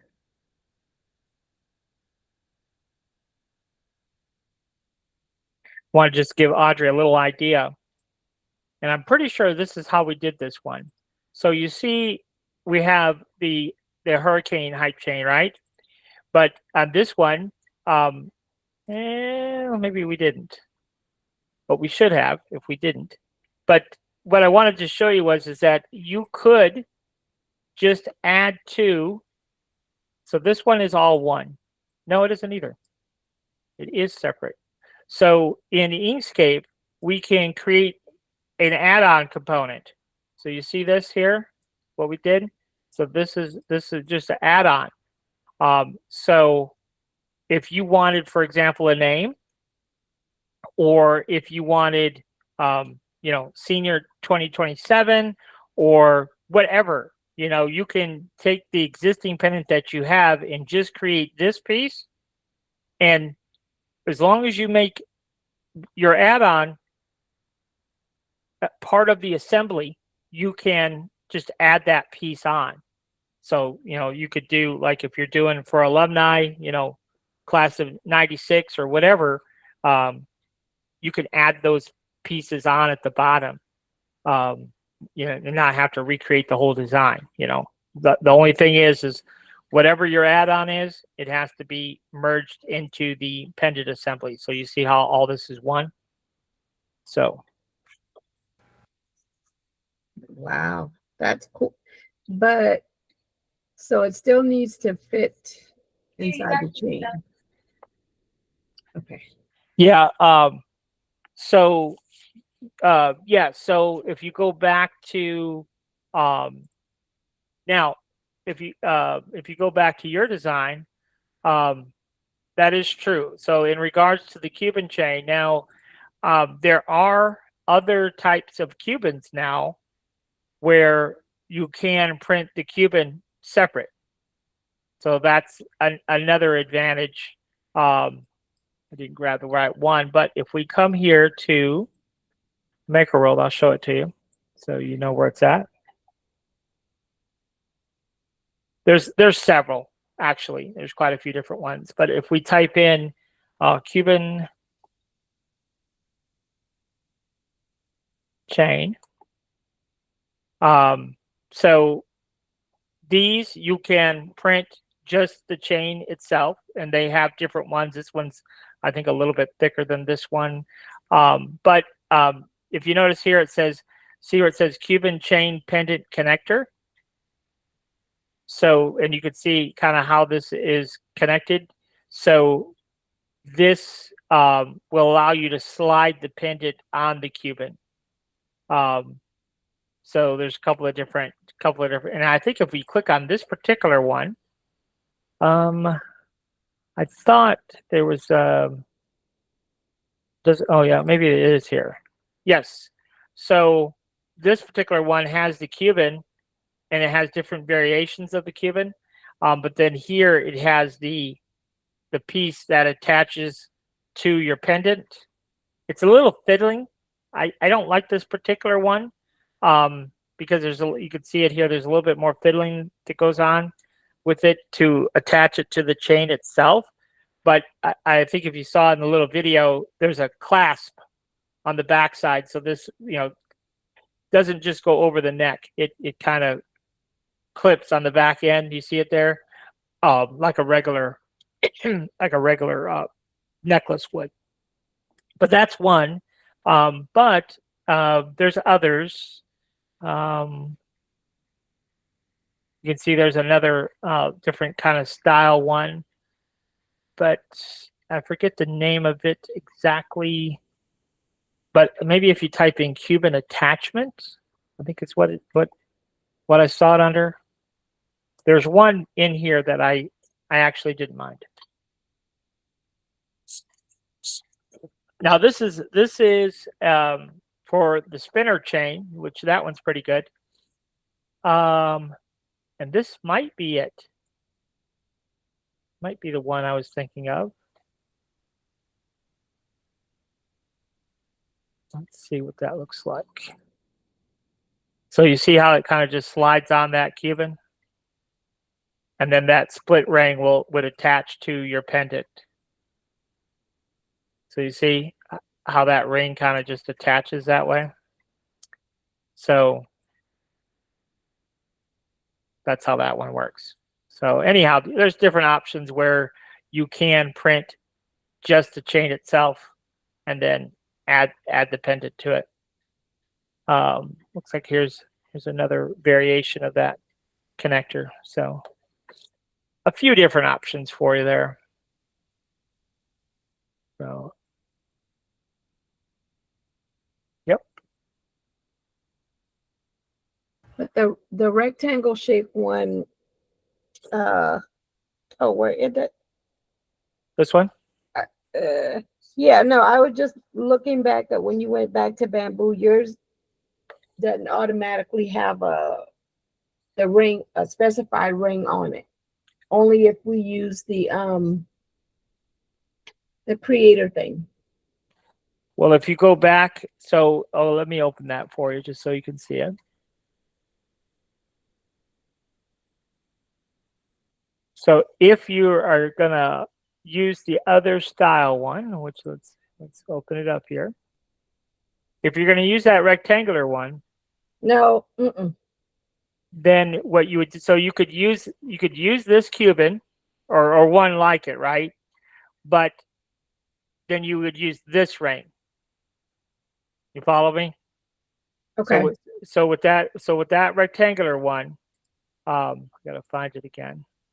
But see how this has a ring right here? Mm-hmm. So that ring would then connect to that ring. So you wouldn't use this at all. So when you come in here to the toolkit and you right click and you click on create, you would just say, oh, I don't want to create the Cuban. I just I just want the standard one. And then yes, the standard one is going to generate the standard links. And that might even be something we could add another checkbox for, is don't create the links. I just need the Cuban, the pendant itself. And you could turn off, where it doesn't make a keychain too, but maybe I will add that, is to not make the links. So then you could just have the one pendant by itself. Because yeah, there's no room here to add that add-on like we were talking about. Mm-hmm. So yep. But I like the idea of being able to do the add-on and just print the Cuban separate. So yeah, then we could make it more personal. Mm-hmm. You personalize it, you get more money. No, you have a video to show me how to do that add-on. Do I do that? You said do that in Inkscape. Yeah, so like if you just wanted to just to show you like just a quick and dirty version, we'll just do 2027 for example, okay? So this is going to be roughly resized to the size that kind of matches our hype chain, right? Mm-hmm. So let's go ahead and I can't work without the toolkit. Let's fire that up. So then we'll go ahead and choose object to path. So we're going to convert the text to an actual path, and then we'll go to offset. Now we have to make this a duplicate.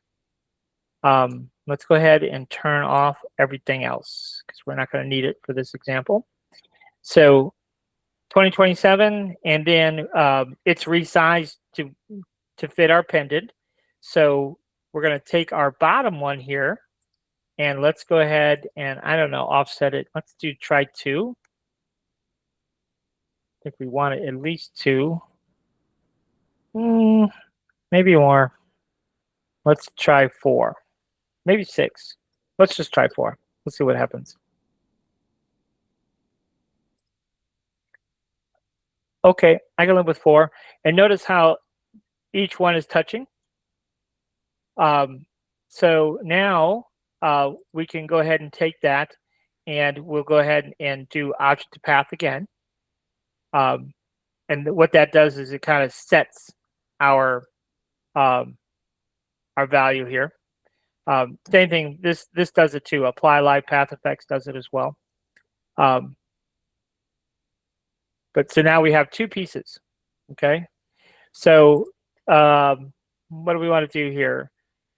We are at 8. Let's make this let's make this 10.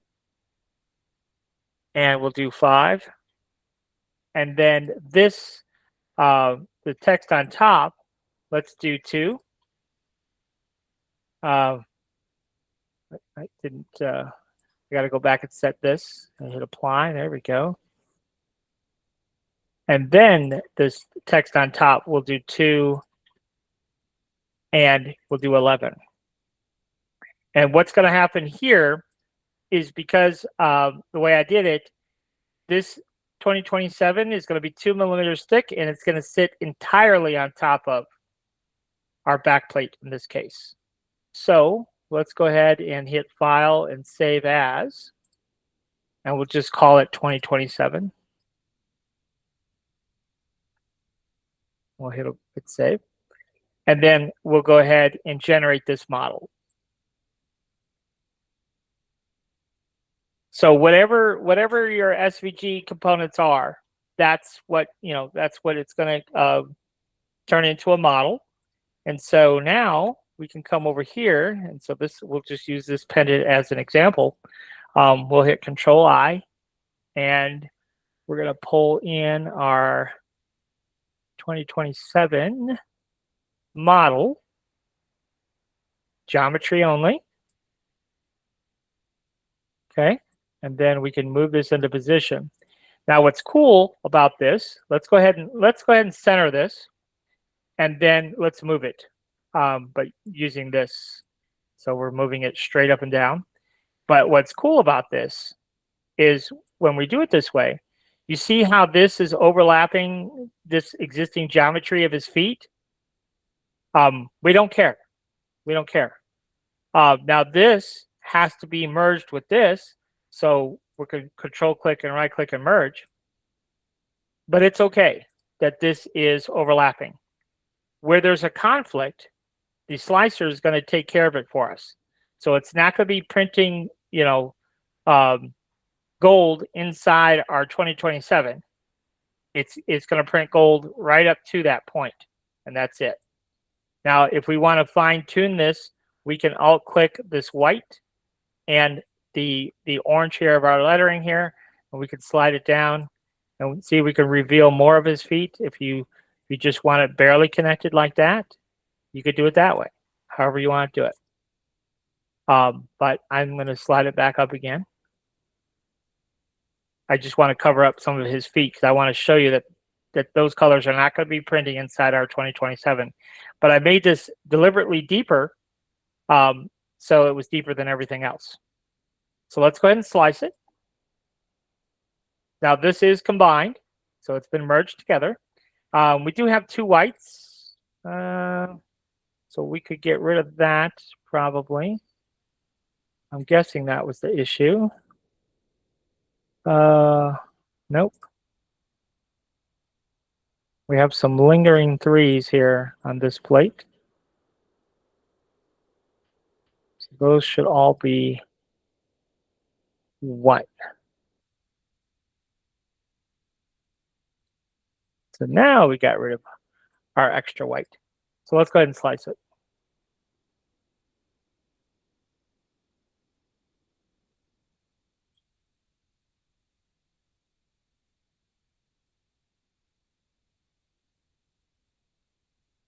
Okay, so that's what it looks like. So we're happy there. Everything checks out like it's supposed to. And then let's go and just come down here. And so you can see what I was talking about. The slicer just cuts that away. So wherever those colors are going to overlap, it's going to fix those for us.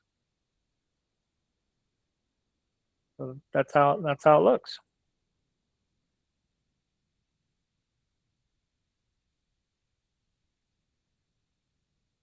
And then if we don't want that, then we can just suck those pieces and poop, go back to our original. I'm going to leave it in there for you, but really easy to delete those pieces.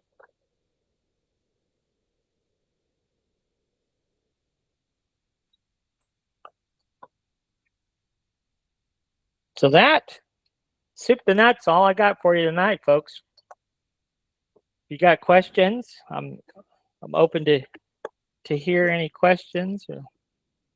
It was awesome, awesome, awesome.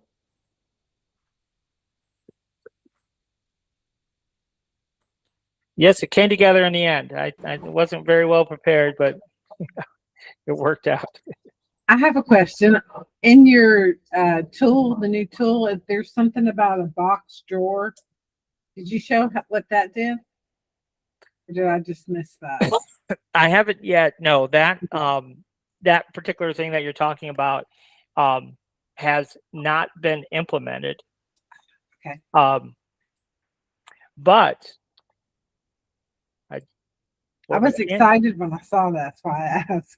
Yeah. So what we're going to do here is we are going to create a tool that we just enter in values and it will spit it out for us.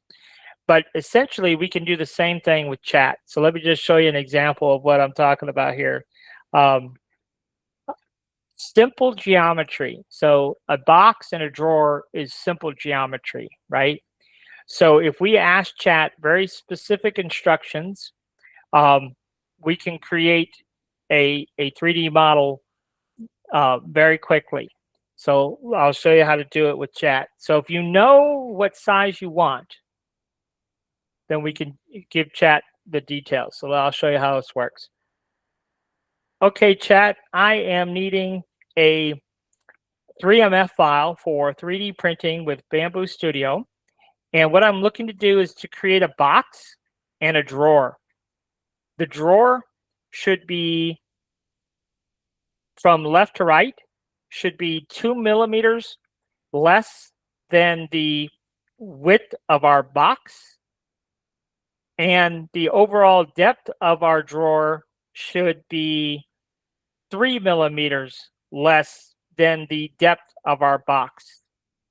In this case, I want my box to be 200 millimeters wide, and I want it to be 150 millimeters deep, and I want it to be 75 millimeters tall, and it should have 4 millimeter thickness walls. The box and the drawer both should have 4 millimeter thickness walls. So there we go. And that's why, if this turns out, that's why I was talking about, you go to the chat library and look at, these prompts that we've given chat that work out successfully, because then you can use those same prompts and just change the values to make whatever size box you want. So now we gave it some pretty specific instructions. Let's see here. Looks a little strange. So we're going to refresh it here. That's what we're looking for, analyzing. We'll give it a second here.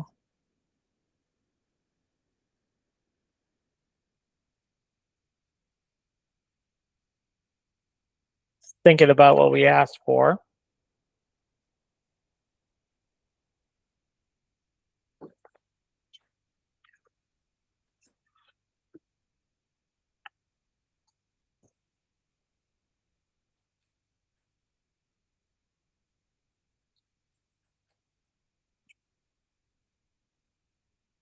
So it says it created what we asked for. So now we just have to see if it actually did.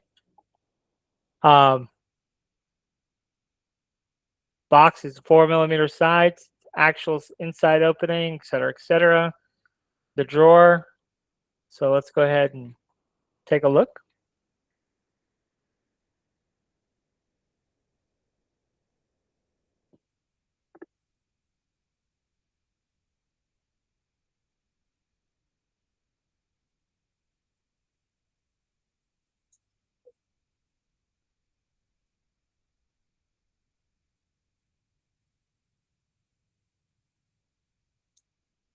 So we can go ahead and hit OK. If you get this message here, it's not really an error message per se. So there you go. So you see, there's our box. And then if we slide in the drawer, you see now it didn't quite, I think it even told us that it gave us a bit more tolerance than what we asked for. I think it used, if we go back and look at its response here, I saw something says it gives 1 millimeter clearance on each side and 3 millimeter clearance on the depth, 2 millimeter vertical clearance. So it says, okay, maybe it is. Maybe it is just 1 millimeter. See there? And that's not too much. Well, that could be because this is actually sitting on the build plate. So if, yeah, so it actually does look like maybe that is the right setup there. So yeah, I'd have to measure it all out, but I think it is. So essentially, the idea is in the toolkit, because this is something I do a lot of making boxes. Oh, she's asking why it shows 2 different colors. It's doing that because it's hanging over the build plate. So if these were not hanging over the build plate, then they would not be 2 different colors.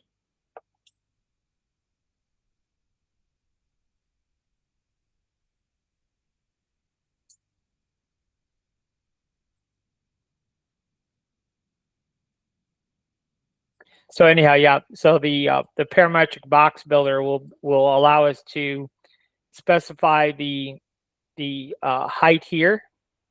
You know, how much clearance we want at the top, and then also how much clearance we want on the sides, and then we just specify the size of our box, and then it will automatically calculate the size of the drawer required. And then what it'll do is it will put it on 2 separate plates like this.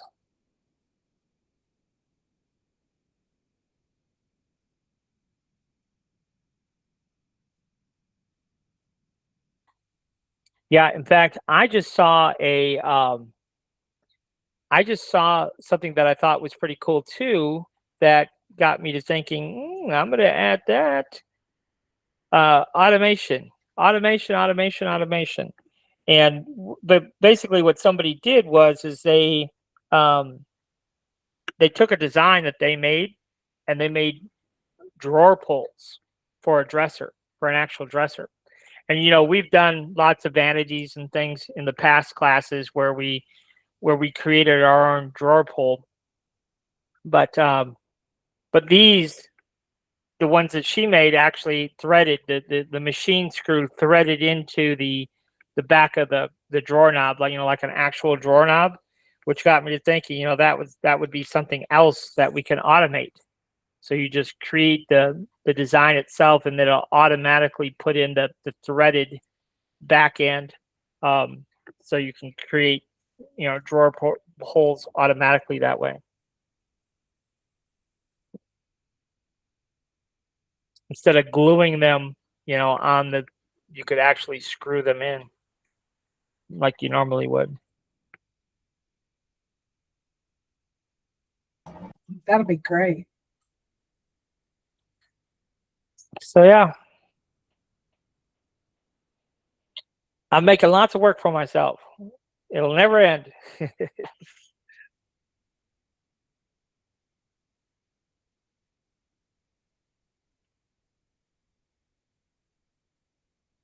All right, guys. Well, I'll let you go to sleep, and we'll do it all over again on Thursday.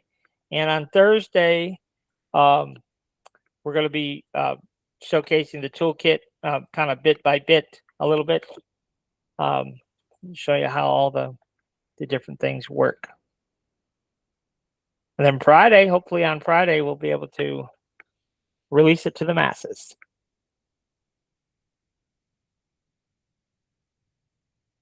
So if you have something in the meantime that you want to do, definitely either post it in one of the chats in the Patreon, or shoot me an email with details and ideas of what you need. And I'll get these. I will get these class files posted, so you have them. Audrey can get to print. And Audrey and Jules can get to print.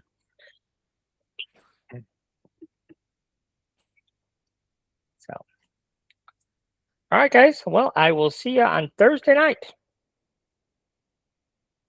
Thank you. Yep.